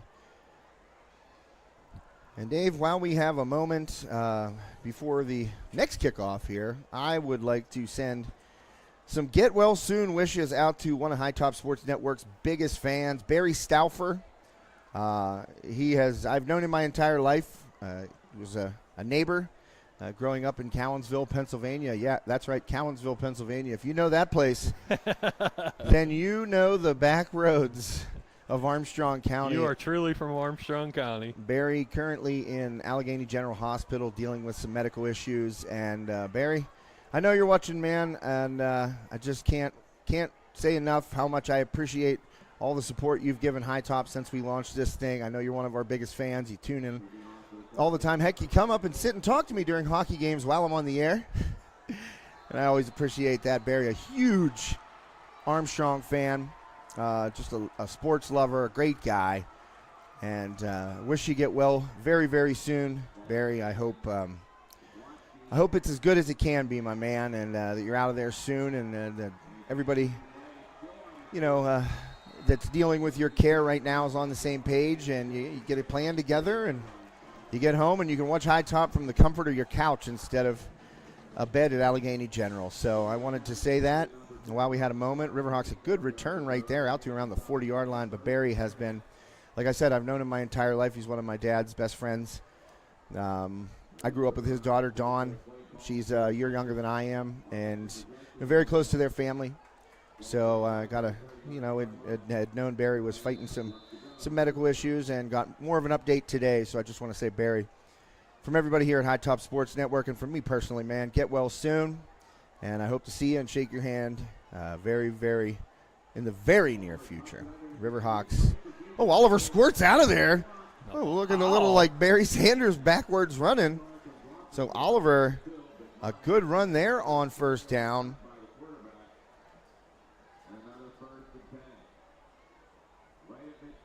And they are right at midfield.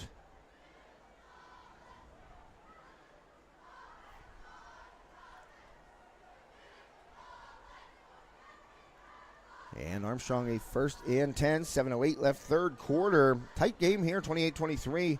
Hasselbreg a 93-yard touchdown after a long, sustained Riverhawks drive. Oliver gets it out to Bartolowicz. Bartolowicz trying for the sideline. He's going to get bumped out right around the 31-yard line. I believe that was Kersop knocking him out. Ray Kersop indeed with the tackle there. And I'll tell you what, Bartolowicz showing some giddy up right there as he got to the sideline. Yeah, he sure did.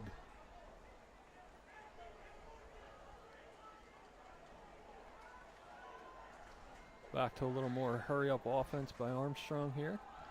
Oh, huge hole up the middle. Well, I'll tell you what, that offensive line for Armstrong, it's not the biggest you're going to see in high school football. Let me tell you, along the center and guards, nobody over 5'10", but they're Bulldogs down there, and they're opening some holes up against this Hampton defensive front. They look a lot different in the second half here. Well, perhaps Coach Fabian gave him the challenge,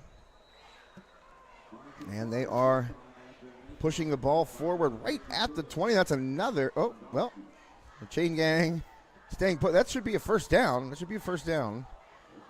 And up inside, pushing forward again. Riverhawks really pounding the ball. And that one taken right by Oliver, kept it himself, and he's going to be in second and manageable, 2nd and 4. Right now for the Riverhawks, and they pushed it right down the field here, Dave. Yeah, that's a very impressive drive. You know, it's one of those things where it's like, how do you respond? Football is all about how do you respond. And, pardon me, Hampton did a great job responding to that long Riverhawks drive with the Hasselbreg kickoff return for a touchdown, but now Armstrong coming right back and pounding it back down the Talbot's throat. Handoff. Kostakukis running hard in between. He's going to be pretty close to first down. Yeah, center. Yeah, I believe he got it, too. Right in there between the center and left guard. And Kuknis, boy, he gets ahead of steam, and he's not trying to juke anybody there, Dave. Oh, no, he's a straight downhill runner. You won't see a lot of moves there other than duck his head and take someone on. So the Riverhawks going to let some time wind off here on this particular play. They really haven't been up to this point on this drive, just kind of getting up there and going. Play clock down around 10 seconds.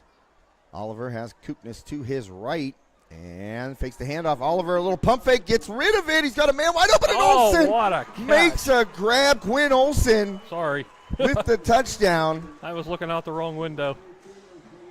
Look at that. Jaden Oliver fires his 3rd touchdown pass of the evening. And he's also run for one, Dave. So Oliver certainly making his case for the John F. Graff Insurance Agency Player of the Game. Riverhawks strike again. Their 2nd touchdown here in the 3rd quarter. And my apologies to you all out there because I was looking out the window and didn't move the camera in time. Got to have your hand on the trigger there, David. I know. Heat's starting to get to me up here. I can tell, man. It's definitely close. We need one of those industrial fans because, Dave, we've informed the folks that we're not exactly small men up here. Well, at least we're in a wide open area and not a tight quarters like some of the places we've been. This is true, but it's it's still about 87 degrees outside, and it's when the sun goes down, it's supposed to cool off, but Mother Nature ain't listening. Yeah, I was informed at halftime by Mr. Jake Canish that there could be some weather coming in before the game's over. Oh, don't speak it into existence. No. You know what? I just had a conversation the other day with someone about, and I don't even know if I should bring this subject up, but the WPIAL, actually the PIAA, it's their rule. Lightning strikes. Anytime you see a lightning strike, that means everybody off the field start the clock, half an hour delay. Yep. And what I was talking to this particular person about was heat lightning up in the clouds with, no. Oh, I never thought about that. It was the way it was explained to me was that is worthy of a delay as well. So, and on a night like this in late August, as muggy and sticky and gross as it is, I'm certainly hoping that the skies don't light up, even if there is no weather. And that's a short kick right there, taken by the up man and out of play. Oh, man, had to let go at the last minute was the tackler. That special teams play right there. You wrestle that returner to the ground out of bounds, that's going to be a flag against Armstrong. But luckily, I think that was Antonio Maganotti let go and wisely let go. Yeah, that is a very good point, though, about heat lightning. I've never considered that before. Well, that's the thing that I was having this conversation with this particular person who has officiated WPIAL football games. And, we were talking about it, and I said, well, what about heat lightning? And he said, as long as there is a flash in the sky and one of the officials sees it. Now, there has been situations where the officials don't see it. And you get lucky, and the weather kind of blows out. The game doesn't stop, because I've definitely been broadcasting games where I've seen something far off, being up in a press box, and thinking, oh man, I hope nobody in stripes saw that, because you want to get the game in. Nobody wants a delay. I was at a game Armstrong at Mars several years ago, and it kept getting delayed, and it seemed like every time the clock counted down to about 29 minutes had elapsed, it would happen again. Well, and I think the big misconception that people have with that is they get a lightning delay, and in a half an hour they're ready to go. No, it's half an hour from the last lightning strike. Yeah. And also, when a team sits, if they sit two of those delays in a row, the officials have to give them time to warm back up so nobody gets hurt out there. And it's just start all over again. It was an interesting conversation I had. I learned a little bit about it, and hopefully we don't see it. Jacob Bowser, one-arm tackle, just pulling the Hampton ball carrier to the ground with one big arm. That was Evan McEnany, and he got stopped. And Bowser with the iron grip right there on the back of McEnany's jersey just pulled him down. But the Talbots move the chains, 4 minutes remaining in the third quarter. Armstrong up by 12. And McEnany tries again and off his block. And knocking down the ball carrier right there with a nice tackle. That was Jaden Oliver. Oh, excuse me. That number got tucked. I'm like, why is Oliver out there playing linebacker? That was Ethan Ekman. Yeah, but that was a 3. But you saw his number get tucked up underneath the shoulder pads right there, and I'm thinking, why the heck is Oliver out there? What's going on? But no, false alarm. Yeah, you got to get used to the numbers now, because once they start breaking out the camo jerseys, you can't figure out who's who. Oh, my goodness. Yeah, you're right about that. And Kelly lets it go. Completion and a first down. And that's Kersop. He makes the grab about a, 46, about a 9-yard gain there for the Talbots. No, Hampton. I mean, this game has got some similarities to last week's game, Dave. Yeah, it sure does. Neither team giving up. That's what you like to see this early in the season, too. Indeed. And that handoff going to go for the stretch play. Here's Hasselrig and trying for the jersey. Can't get him, and Hasselrig pushes forward. slipping out of the grasp right there of Ethan Ekman was Hasselrig. A good run for him. Gained about 9 there, Dave, on that first down run. Hasselrig's had a nice game. I'll tell you what, Hampton's kind of spread it around offensively today, Dave. Nobody really, the dominant performer that Minaj Lucas was last week for Highlands, over 450 yards of total offense for Lucas, but Hasselrig has been having a nice game, and so is McEnany as he pushes forward for a first down. And we roll under 2.5 minutes left.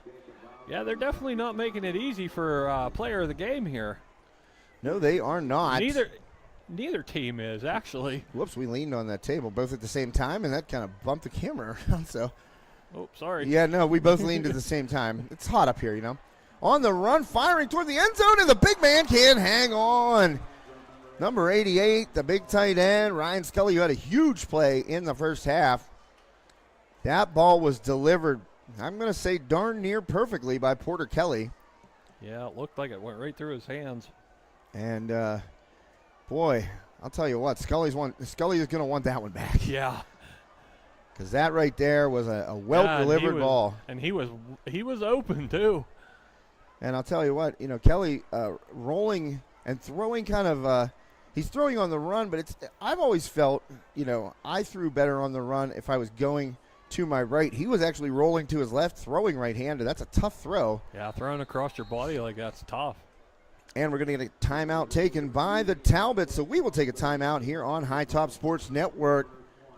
35-23 Armstrong, 2:06 left in the third. We'll be right back. Armstrong Indoor Athletics, located at 132 South Grand Street Avenue in downtown Katanning, offers a state-of-the-art training facility and top-tier instruction by experienced coaches to help turn your youngster into the best baseball or softball player they can be.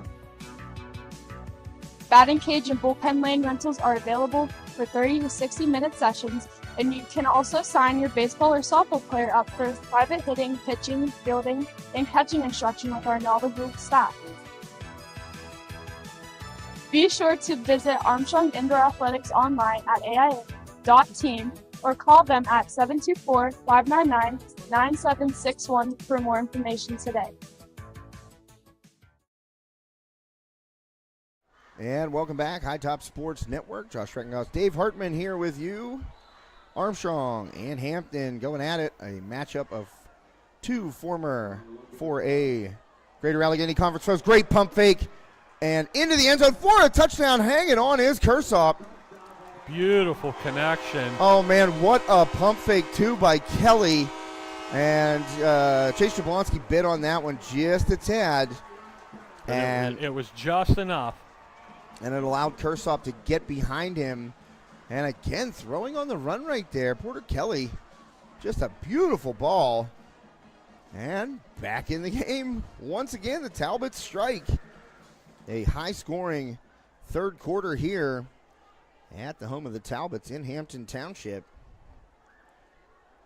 And we got ourselves a ball game.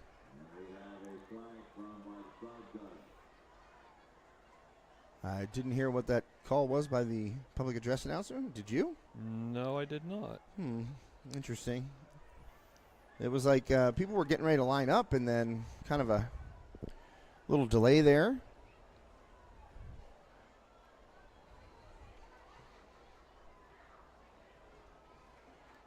Against Armstrong, the score is declined that call.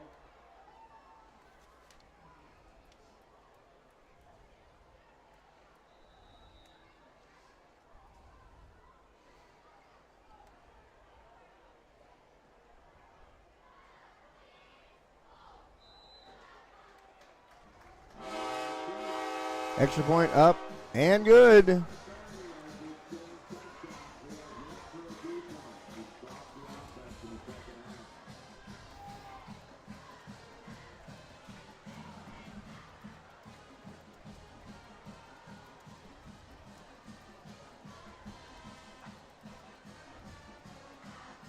And folks, we got ourselves a pretty good ball game here. We got 1:59 left in the third quarter. And we got a 35-30 score. 35-30. And this is quite the shootout once again. We're getting, well, we've seen all 4 teams so far. Well, I guess 3 teams because Armstrong twice. Yeah. But everybody has 30 points in the games that we do. So maybe we're just, I don't know. We're offensive kind of guys. Maybe, some people would say we're offensive. Well, yeah. But, we're offensive in terms of the games we're getting to broadcast. And I tell you what, this is another week we got a great game. Maybe we're Lucky Charms. Maybe.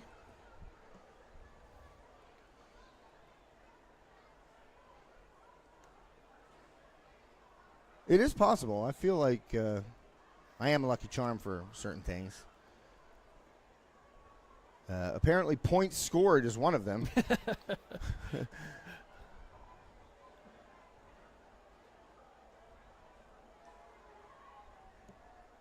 Yeah, for basically week 2, we've had 2 exceptional games.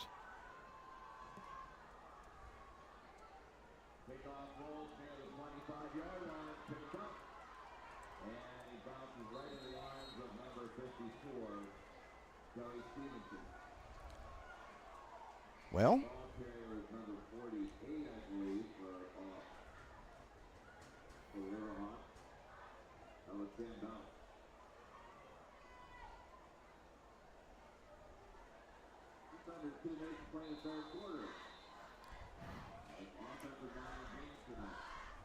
$154 left here, and I just got some news from our own Joe Rhodes. His game, the Knock North Catholic game, postponed. I'm not sure why. I'm trying to figure it out here. Let's see what he has to say. I said lightning question mark in the message because you and I were just talking about that. Oliver again skipping loose. I'll tell you what, he has shown some nice agility and escapability in that pocket today. Oliver having a big night both on the ground and through the air. And I really didn't know what to expect tonight. I'll be honest, I didn't even know if he was going to play after the beating he took last week, and he's been very impressive tonight. Couple picks, okay, but other than that, he's played a very, very good game. Well, one of the interceptions was a toss-up 50-50 ball that Josh Carr made a heck of a play on. The second interception, again, Carr a little sneaky in that zone. Oliver trying to hit a quick slant over the middle. Carr saw it, jumped in front of it. So both interceptions really, I mean, the second one you could probably say maybe don't throw that ball. They're trying to push it down the field to get points before the half. The other one, it's a 50-50 ball. I mean, anybody can throw that pick. It doesn't matter if you're the Tom Brady. He's thrown toss-up balls that get knocked away and are tipped up in the air that get intercepted. That's the chance you take with those balls. You want to give your wide receiver a chance. Sometimes the D-back makes a better play. Costa Kuknis will pick up a first down as he's whacked at midfield, but flies forward and a little push it and shove it. Kuknis, I don't know. I don't know if he didn't hear the whistle. Well, no, I don't what? think he thought he was tackled. The way he kind of, way he kind of helicoptered in the air and then came down on his feet, and there was no whistle. And I think Kuknis took that as an opportunity to just sprint out of there. And that's a heads-up play by the young man. Oh, absolutely. Because I didn't hear a whistle either. And the way he got spun in the air, I never really saw him hit the ground. That's a play in the NFL you're going to see 900 camera angles of. But Kuknis, heads-up play. Officials obviously blow it dead. Nothing happens with it. But, Kuknis running hard. The Riverhawks trying to control this game on the ground. Kuknis, he'll fall forward for maybe one. And we are at 45 seconds left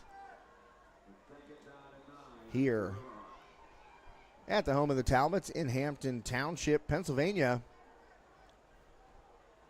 Luckily, Dave, we got to roll up to the parking lot right by the press box because I would not have wanted to make that walk from the middle school today. I don't know if I could have made it. I had to do that the last time we did a game down here, and let me tell you, that's a hike. Well, taking a hike right there just knifing through the Armstrong offensive line and bringing Oliver down for a sack and a huge loss there, number 33 for the Talbots. And that is Carson Potter, and that's going to be the last play of the third quarter. 6'3", 215-pound linebacker. He just knifed right through there and got his arms around Oliver's waist and let the body weight do the rest. Drags him down 3rd and 16, as Dave said. Final play of the third quarter. We will take a quick commercial break and be back for the fourth quarter. And I'm not going to say the conclusion of this one because we learned. Oh, no. We learned last week, Dave. So we'll be right back after this commercial break. Hi, everyone. Hi, everybody. Hi, everybody. Hi, everyone. Hi, everyone. Hi, everyone. Hi, everyone. Hey, everyone. Hey, everyone. Hi, everyone. Hi, everyone. We're here tonight at the Richard G. Snyder YMCA. T-Bone. Woo! Guys, that's right. It's $5 Sushi Wednesday. Produce sale. Bananas. 45 cents a pound. Pork turkeys. You know why we're doing pork turkeys? We're doing a fundraiser. The meat keeps on rolling the Harris Sprankle. Yeah. You know what day it is today. It is Sushi Wednesday. $5 sushi rolls today. We're getting inspired. Come on and help me hashtag Save on Meat. And we're pumped up because we are less than 24 hours away from Camp Out for Community tomorrow. Like and share, like and share. So like and share, like and share. Help spread the word. Just make sure you like and share. We can't do what we do without you. Come and see us. We can't do what we do without you. Come and see us. We can't do what we do without you. Come and see us. Can't do what we do without you. Come and see us. Bye. And welcome back. First play of the fourth quarter here on High Top Sports Network. Riverhawks and Talbots locked in a pitched battle here. And Oliver fires on the run. That one sails out of bounds. So the Riverhawks will face fourth down just 5 seconds in to this fourth quarter.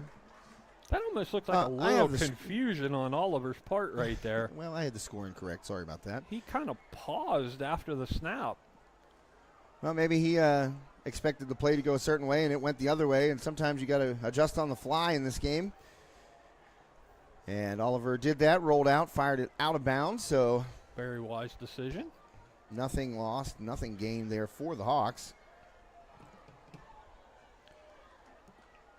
And that'll bring on Hunter Reed. Had some trouble with the punts tonight, but got a good one right there.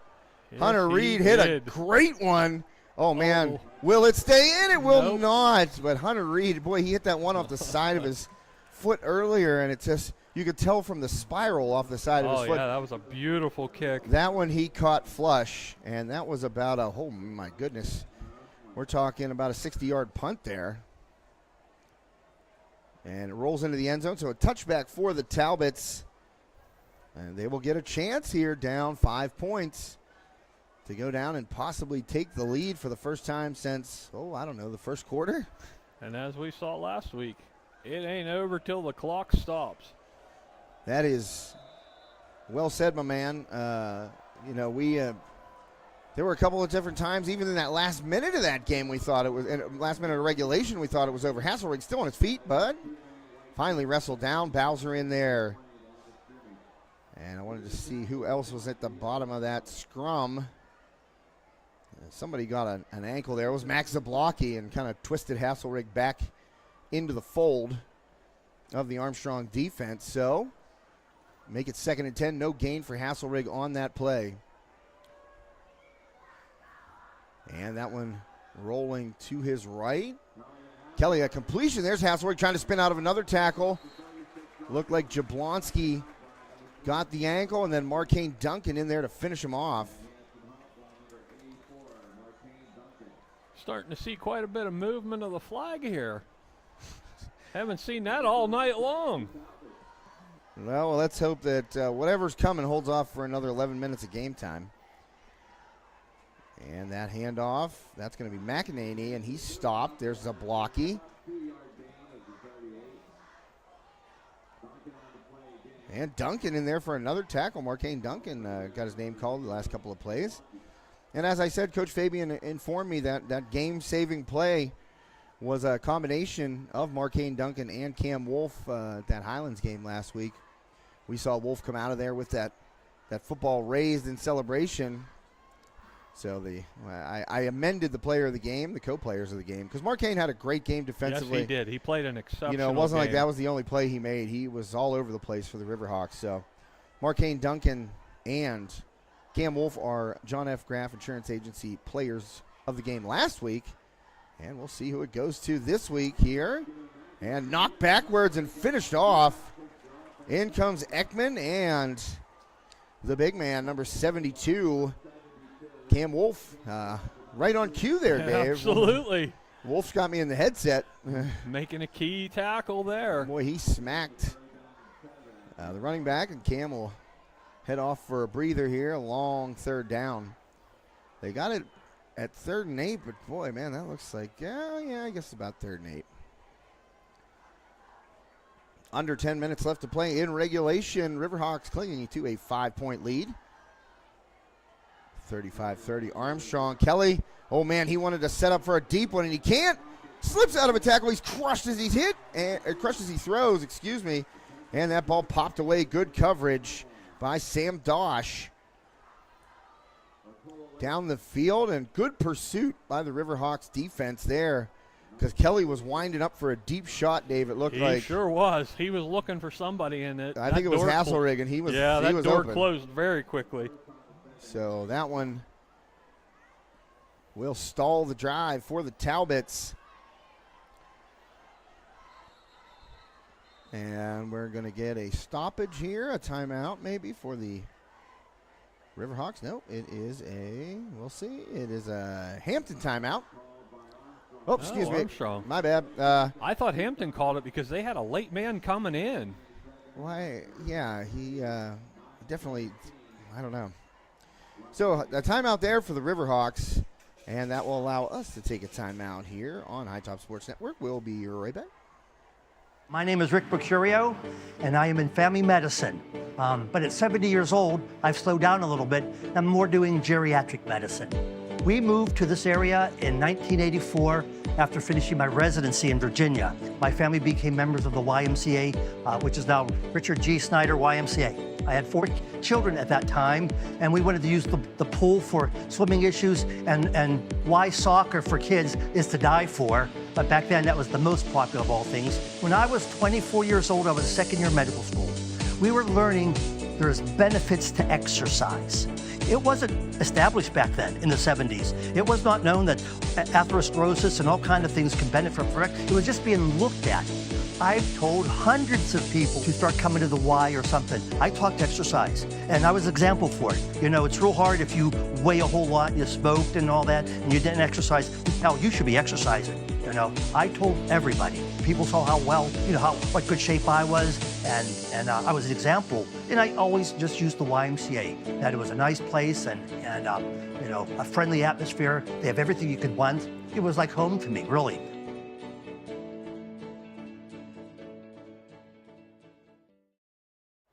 And welcome back, High Top Sports Network. Josh Rettengoss, Dave Hartman with you. 9:07 left, 4th quarter.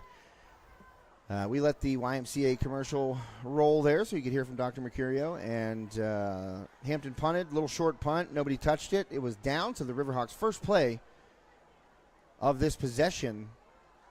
I had my finger on the button ready to come back should a play happen. But it was a short punt. As you can see, the Riverhawks take over on their own 37 there, push forward for about 3 on that run. And the clock is rolling. And right now, Dave, I know Coach Fabian, we've called him the riverboat gambler quite a few times. He's not afraid to take chances. No, he is not. But I'll tell you what, a hallmark of Frank Fabian's teams are the ability to take the air out of the ball. Yes. And melt a lot of clock off there. And really kind of, at this level of high school football, a lot of these guys are playing both ways. Yeah. And you get a guy tired trying to stop you, and then he has to come out and try and play offense as well. That takes its toll. And Coach Fabian's teams have often been very good at that. What a screen setup. Great call there. And Wynkoop still on his feet, pushing forward. Oh, great effort by Wynkoop. Wynkoop looking like Najee Harris right there, just taking guys with him. Running angrily down the field in a big pickup. He would not be stopped. I'll tell you what, Dave, that was a tremendous play call right there because you're expecting run. And to let everybody suck in toward Oliver, and a little dump off there to Wine Coop. Great setup. And he had the big boys out in front of him, clearing a path, and a big pickup. It looked like a 27-yard pickup on that screen. And we're letting the clock run, so Oliver kind of taking his time, looking over at the sideline, kind of getting a feel of when to get up on into a set position. I was going to say under center, but they never do that anymore. No. That's rare to see in high school football anymore. It really is, and Oliver keeps it himself. He fires out, and Klein slipped a little bit, cuts it back, and Klein will be tackled inbounds. Clock continues to roll. Good pickup there. That's going to be good for 6 or 7. Yeah, I was going to say 7, but they got it. Ooh, well, maybe not. 6 maybe.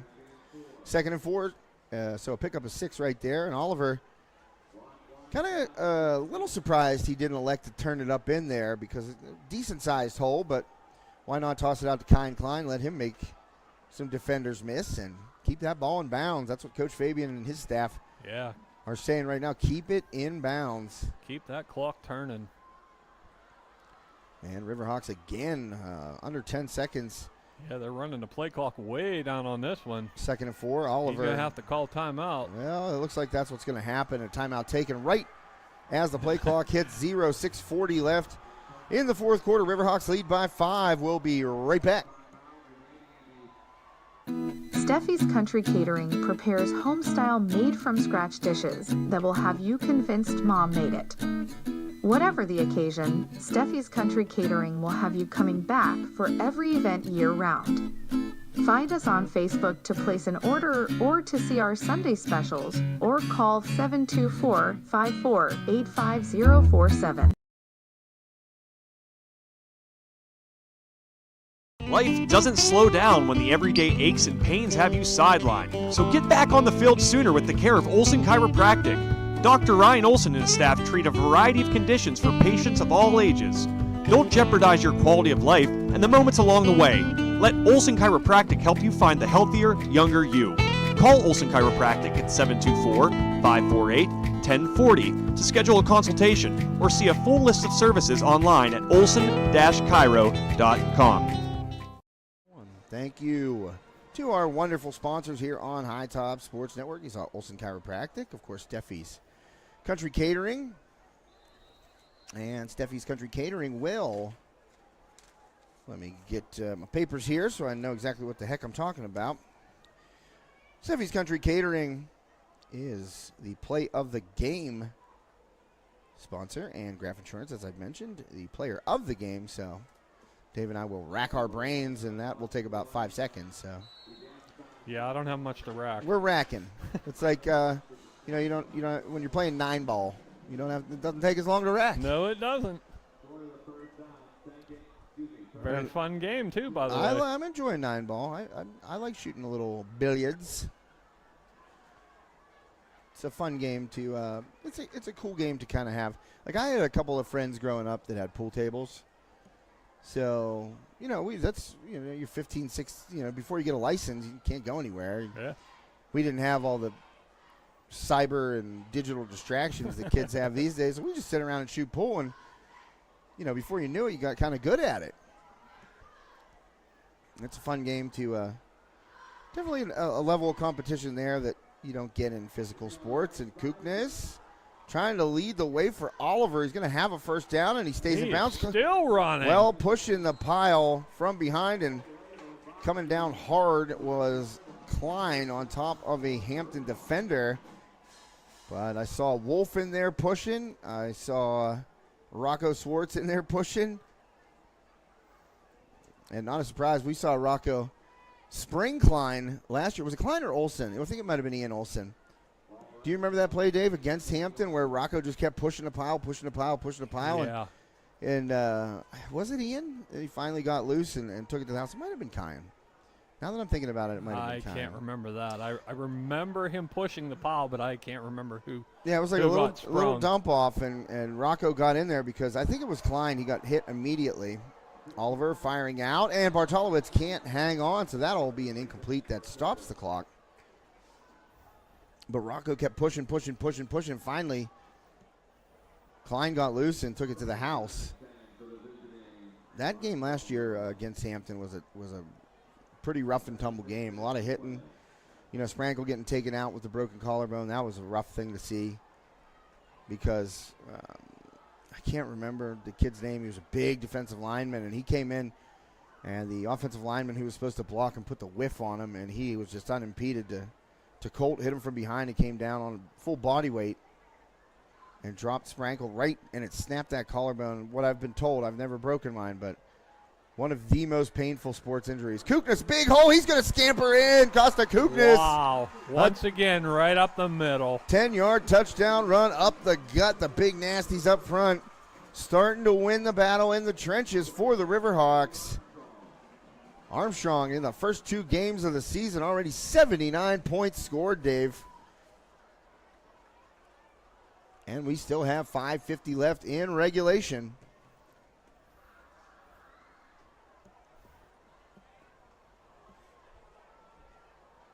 And Hunter Reed in there to put the boot on the board. And it is up and good. 42-30. Riverhawks in front here in the fourth quarter. You're watching High Top Sports Network. Josh Reckengast and Dave Hartman here, thanks to Sprankle's Neighborhood Market. See that Oktoberfest banner up in the corner there. Don't forget to stop by for Sushi Madness on Wednesdays. And listen, check out the Hoagie fundraiser. Great way to raise money for your organization. Listen, you're not getting shortchanged with those hoagies. I don't know if you ever got a hoagie from Sprankles, but I got a pretty good appetite, and you walk away pretty full. You get your money's worth. And a great way to raise funds for your organization. And great people, too. Oh, yeah, they're the best. Yeah, Ryan and Doug out in Saxonburg, Ryan and Katanning. They have been truly great to us here at High Top Sports Network. And you know what the best part is? When we see them, or we take them out to Birdsfoot to play some golf with Ryan or Colt, and you see Doug in Saxonburg, it's never business. It's you're seeing your buddy, saying what's up. Coming in, sitting down. I crushed the sushi. $5 sushi rolls, I got in there and get 4. And it's great because the secret is you got to walk up to chef and kind of go, hey, can you make this, and this, like right now? So they're super, super fresh, and they never, ever deny you the fresh sushi as that kickoff goes out of bounds through the back of the end zone for a touchback. Hunter Reed. First one of the season. Putting the boot into that one. Yeah, that ball didn't roll very far. Sprankles does obviously a lot for High Top Sports Network, but they do a ton in the community too, and just a first-rate family, great stores. Listen, I go in there and shop. Good prices, great meat, of course. And you know what I like that they have in Saxonburg is that dry-aged meat locker. Oh, man, throw a steak in there for 222 days, baby. Let that baby marble. Man, that's I shouldn't be talking about food. The pulled pork.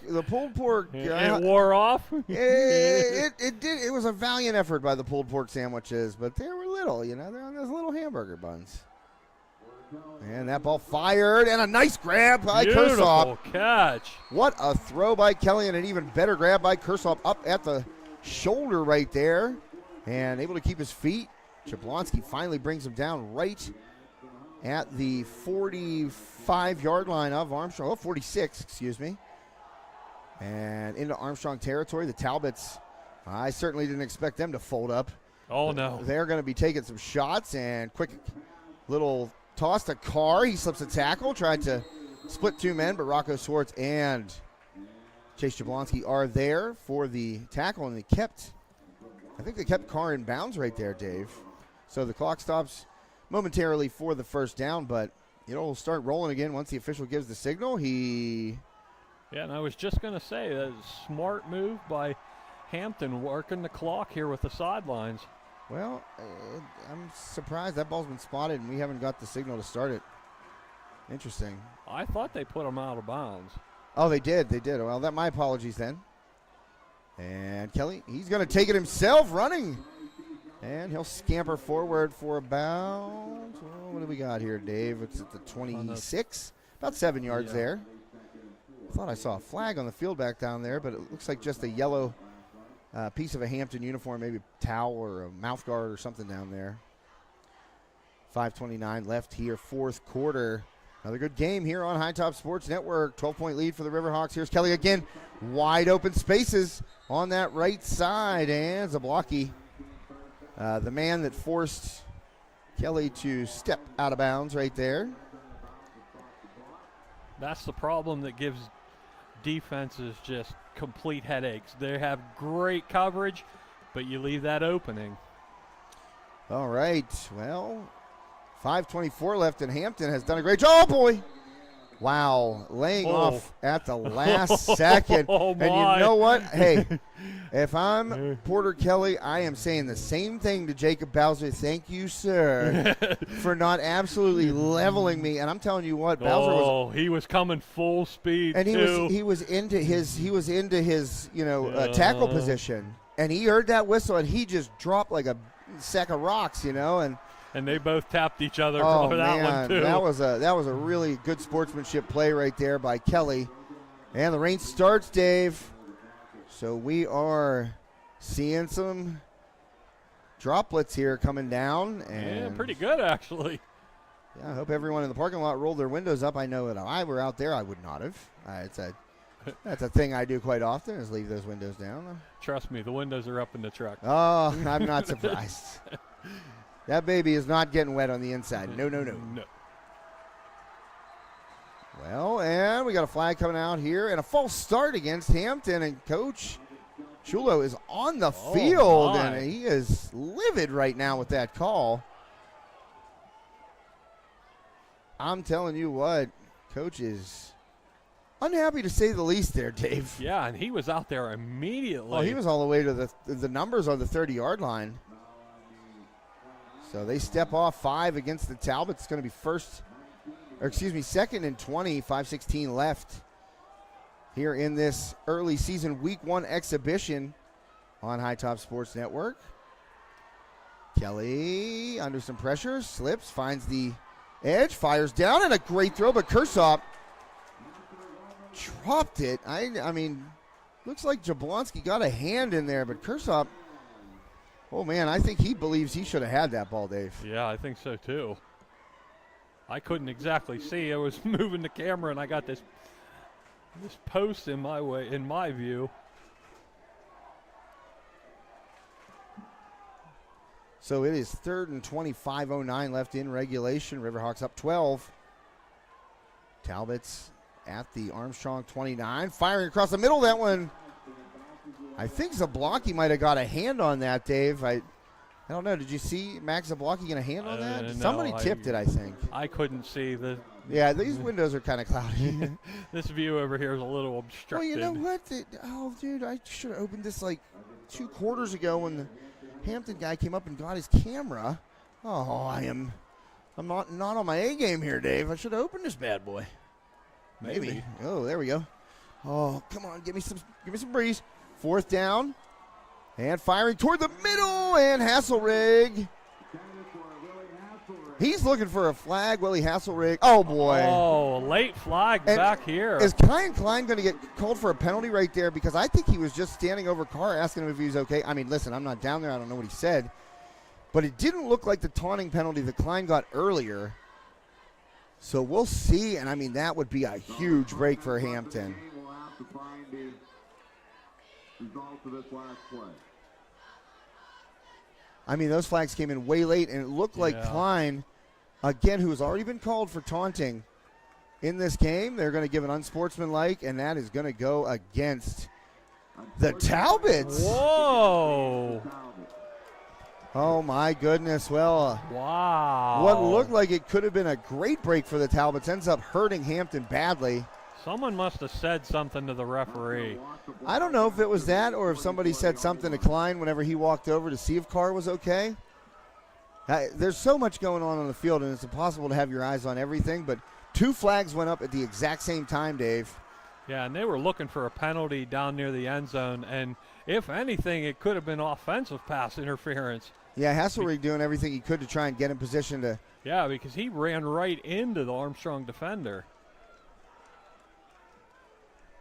Well, the Hampton faithful have become less in numbers down here. Yeah. Now that I've poked my head out this window that should have been open about 30 minutes ago. And a big run by Costa Kuknas, but dragged down. That's a nice tackle.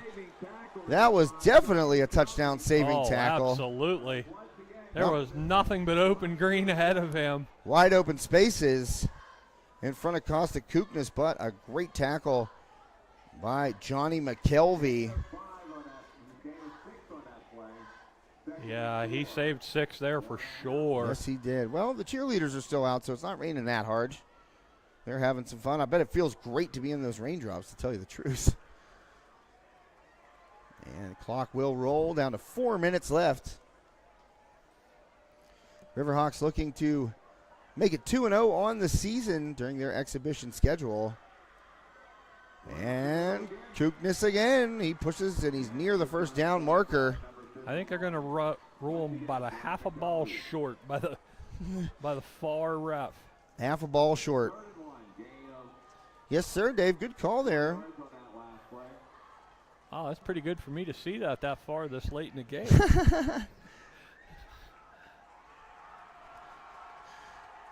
Oh, why is that on?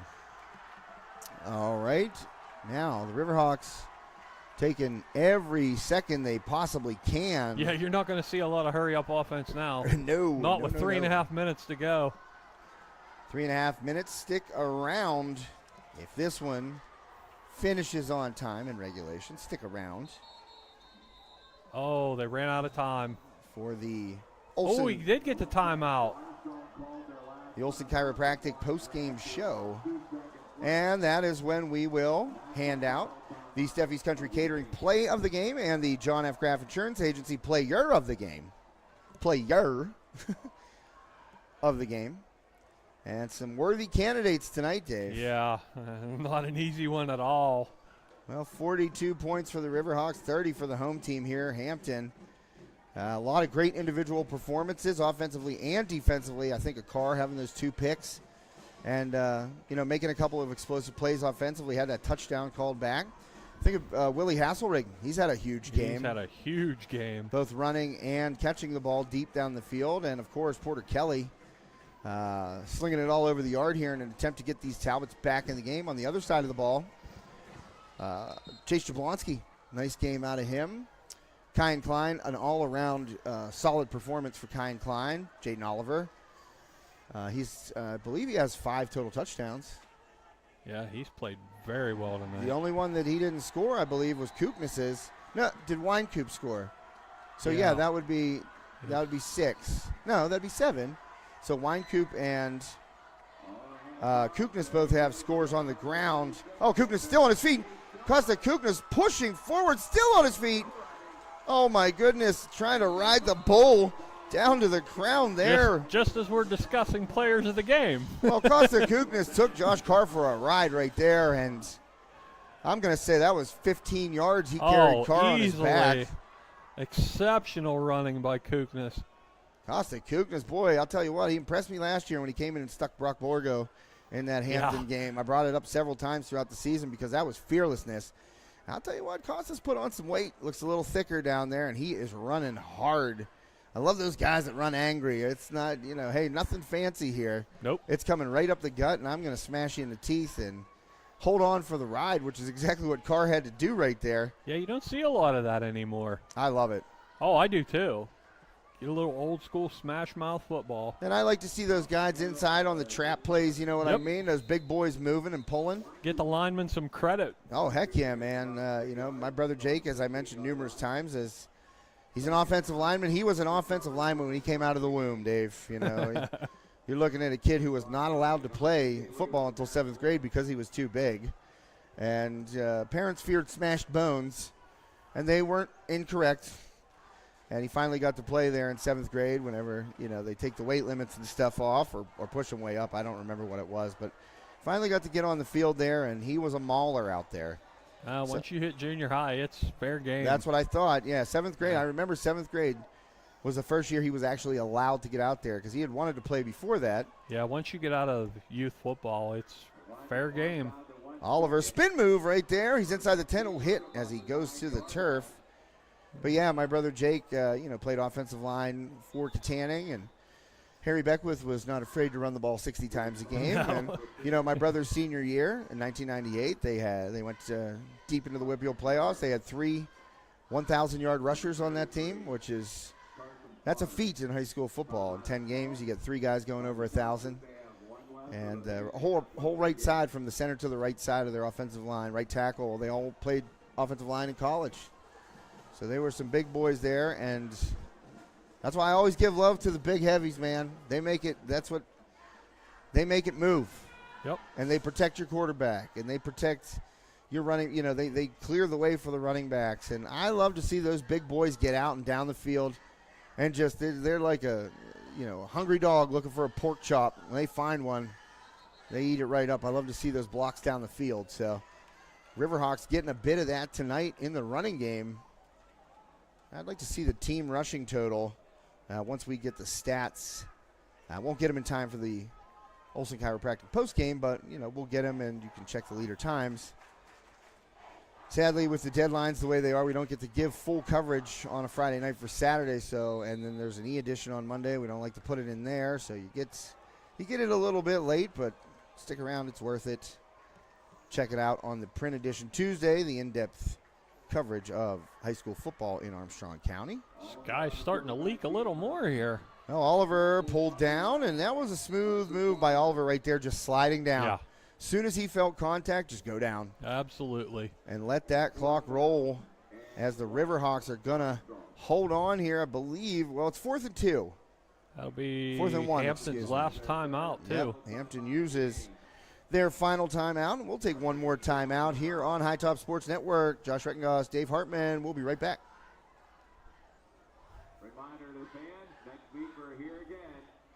Armstrong Indoor Athletics, located at 132 South Grand Street Avenue in downtown Katanning, offers a state-of-the-art training facility and top-tier instruction by experienced coaches to help turn your youngster into the best baseball or softball player they can be.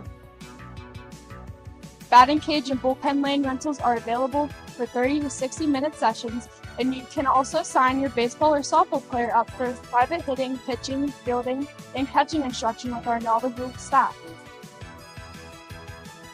Be sure to visit Armstrong Indoor Athletics online at aia.team or call them at 724-599-9761 for more information today.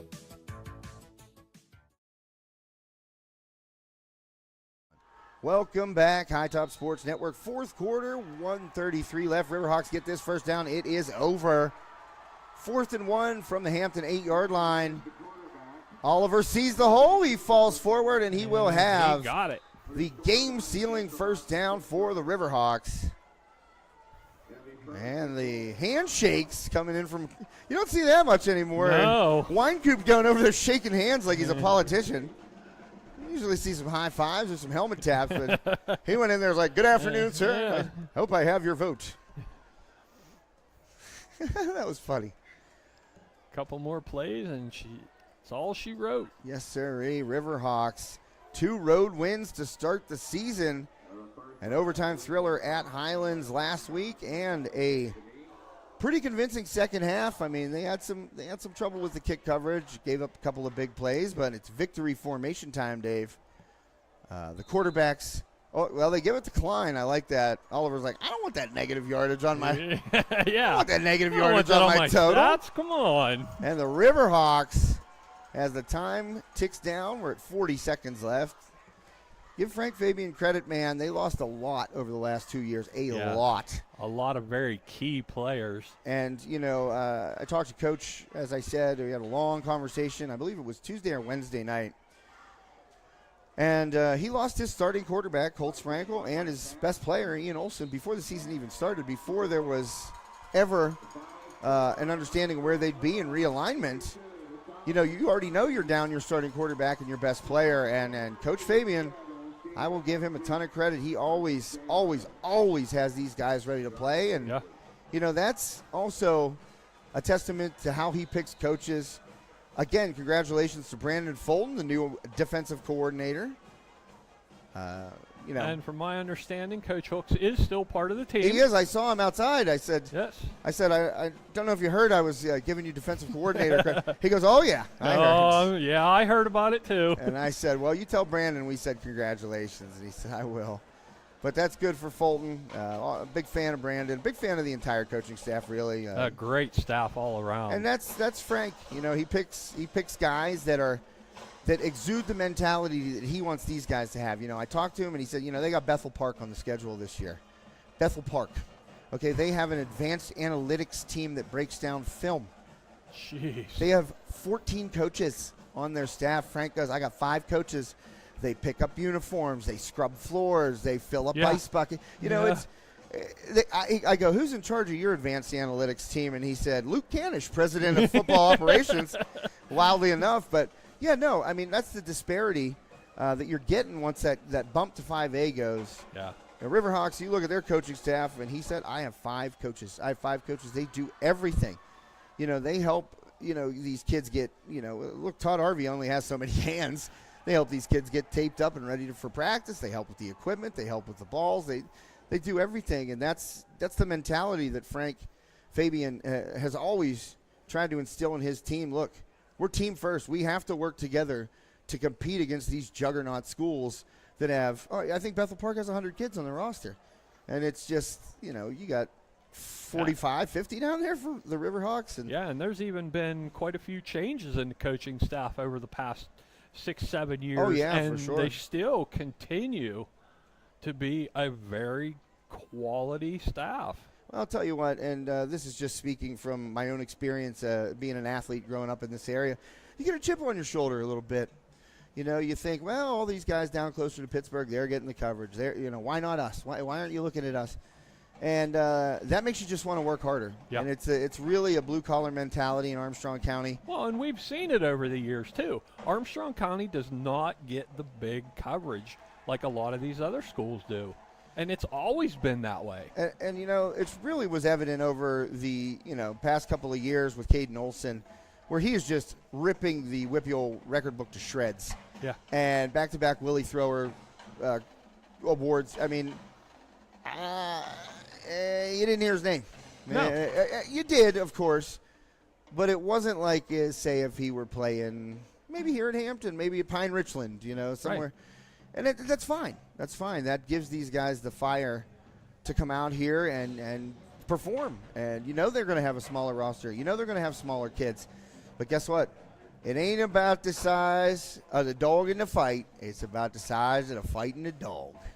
And they show up to play. That's right. The Riverhawks had the fight tonight, a 42-30 win. Thank you for hanging on for the the Olson Chiropractic post-game show. Josh Rangoss, Dave Hartman. We are going to hand out the Steffi's Country Catering Play of the Game. Boy, there were several to choose from, Dave. What are you going with? Putting you on the spot. I'm making you answer Yeah, first. you did. You really put me on the spot So I can there. think about it. Wow. There's so many. Riverhawks marching band. You hear those drums a little bit louder when they win, a little more pep in the step there, even from the band. Well, if you're... Yeah, I'm stumped on this one. I'll tell you exactly what I thought it was when the Riverhawks came back after that tassel rig kickoff return, came down the field and punched it in again, and I believe that was Phoenix Wine Coop scoring that rushing touchdown. I'm pretty sure. I'd have to go back and look. Or it was that Oliver throwing to Jablonski? Whatever the touchdown response was to that kickoff return. See, I'm in charge of too much stuff. I need somebody to be writing this down for me. Hey, if you're interested in interning for High Top Sports Network, reach out because I could use about 7 extra hands here on game night. Oh, yeah, it would be great to have somebody keeping stats. Yeah, it would.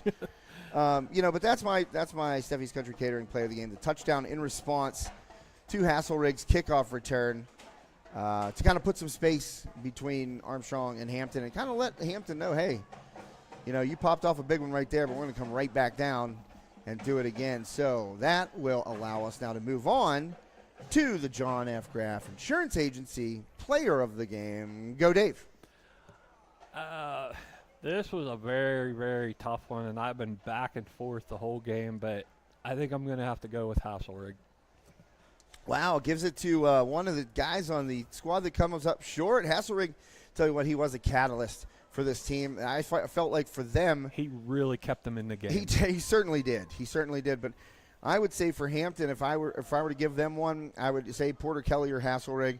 Both of those guys played tremendously, and like you said, Dave, they went and put the other team, put their team on their back, and those two guys really kept it interesting there in the second half of my John F. Graff Insurance Agency Player of the Game. One, Kyan Klein, I felt like he was a difference maker on both sides of the ball tonight. I feel like he had big plays, obviously, in the passing game.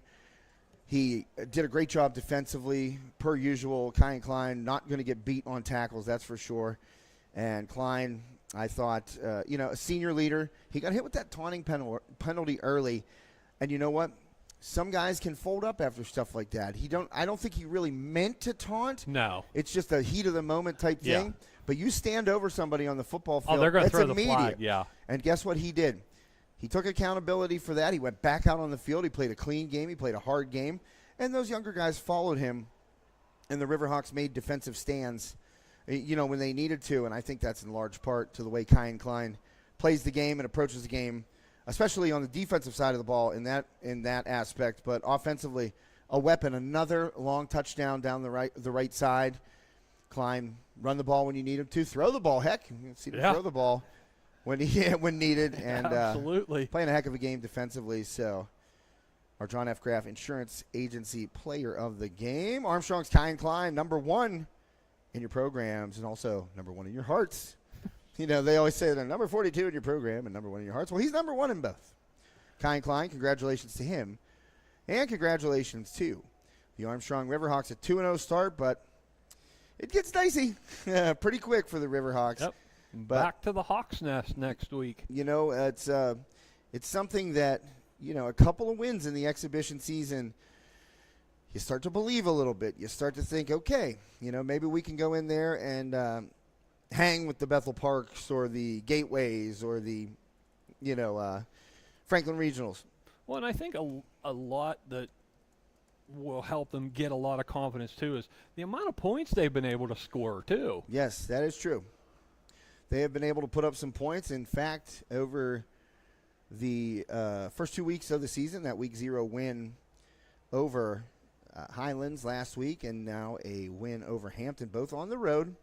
They put up a combined total of 80 points. So, I mean, that's very impressive. 38 in that first one in overtime, and then 42 here tonight. Good scoring output. Oliver, passing and running. I believe he counted for 5 total touchdowns. Had a big game yardage-wise. I'm interested to see his stats. Riverhawks ran the ball well tonight, I thought, with Kookness and Winecoop. And Oliver, of course, kind of switching it up. But as I mentioned, the big bad Bethel Park. What is their mascot? Hawks of some kind? I don't. Blackhawks. Yes, there we go. I'm like, Hawks of some kind? So the Blackhawks and the Riverhawks, it's a Hawk battle. Yeah. Next week you'll have it here right here on High Top Sports Network. We're looking forward to that one. That is going to be a massive test for the Riverhawks, and let's see how they acquit themselves in their home opener. But right now, Smile Big Armstrong 2-0 on the young season. That's going to do it for Dave Hartman and myself, Josh Truckengost. Recapping the final score here at Hampton. Armstrong Riverhawks 42, Hampton Talbots 30.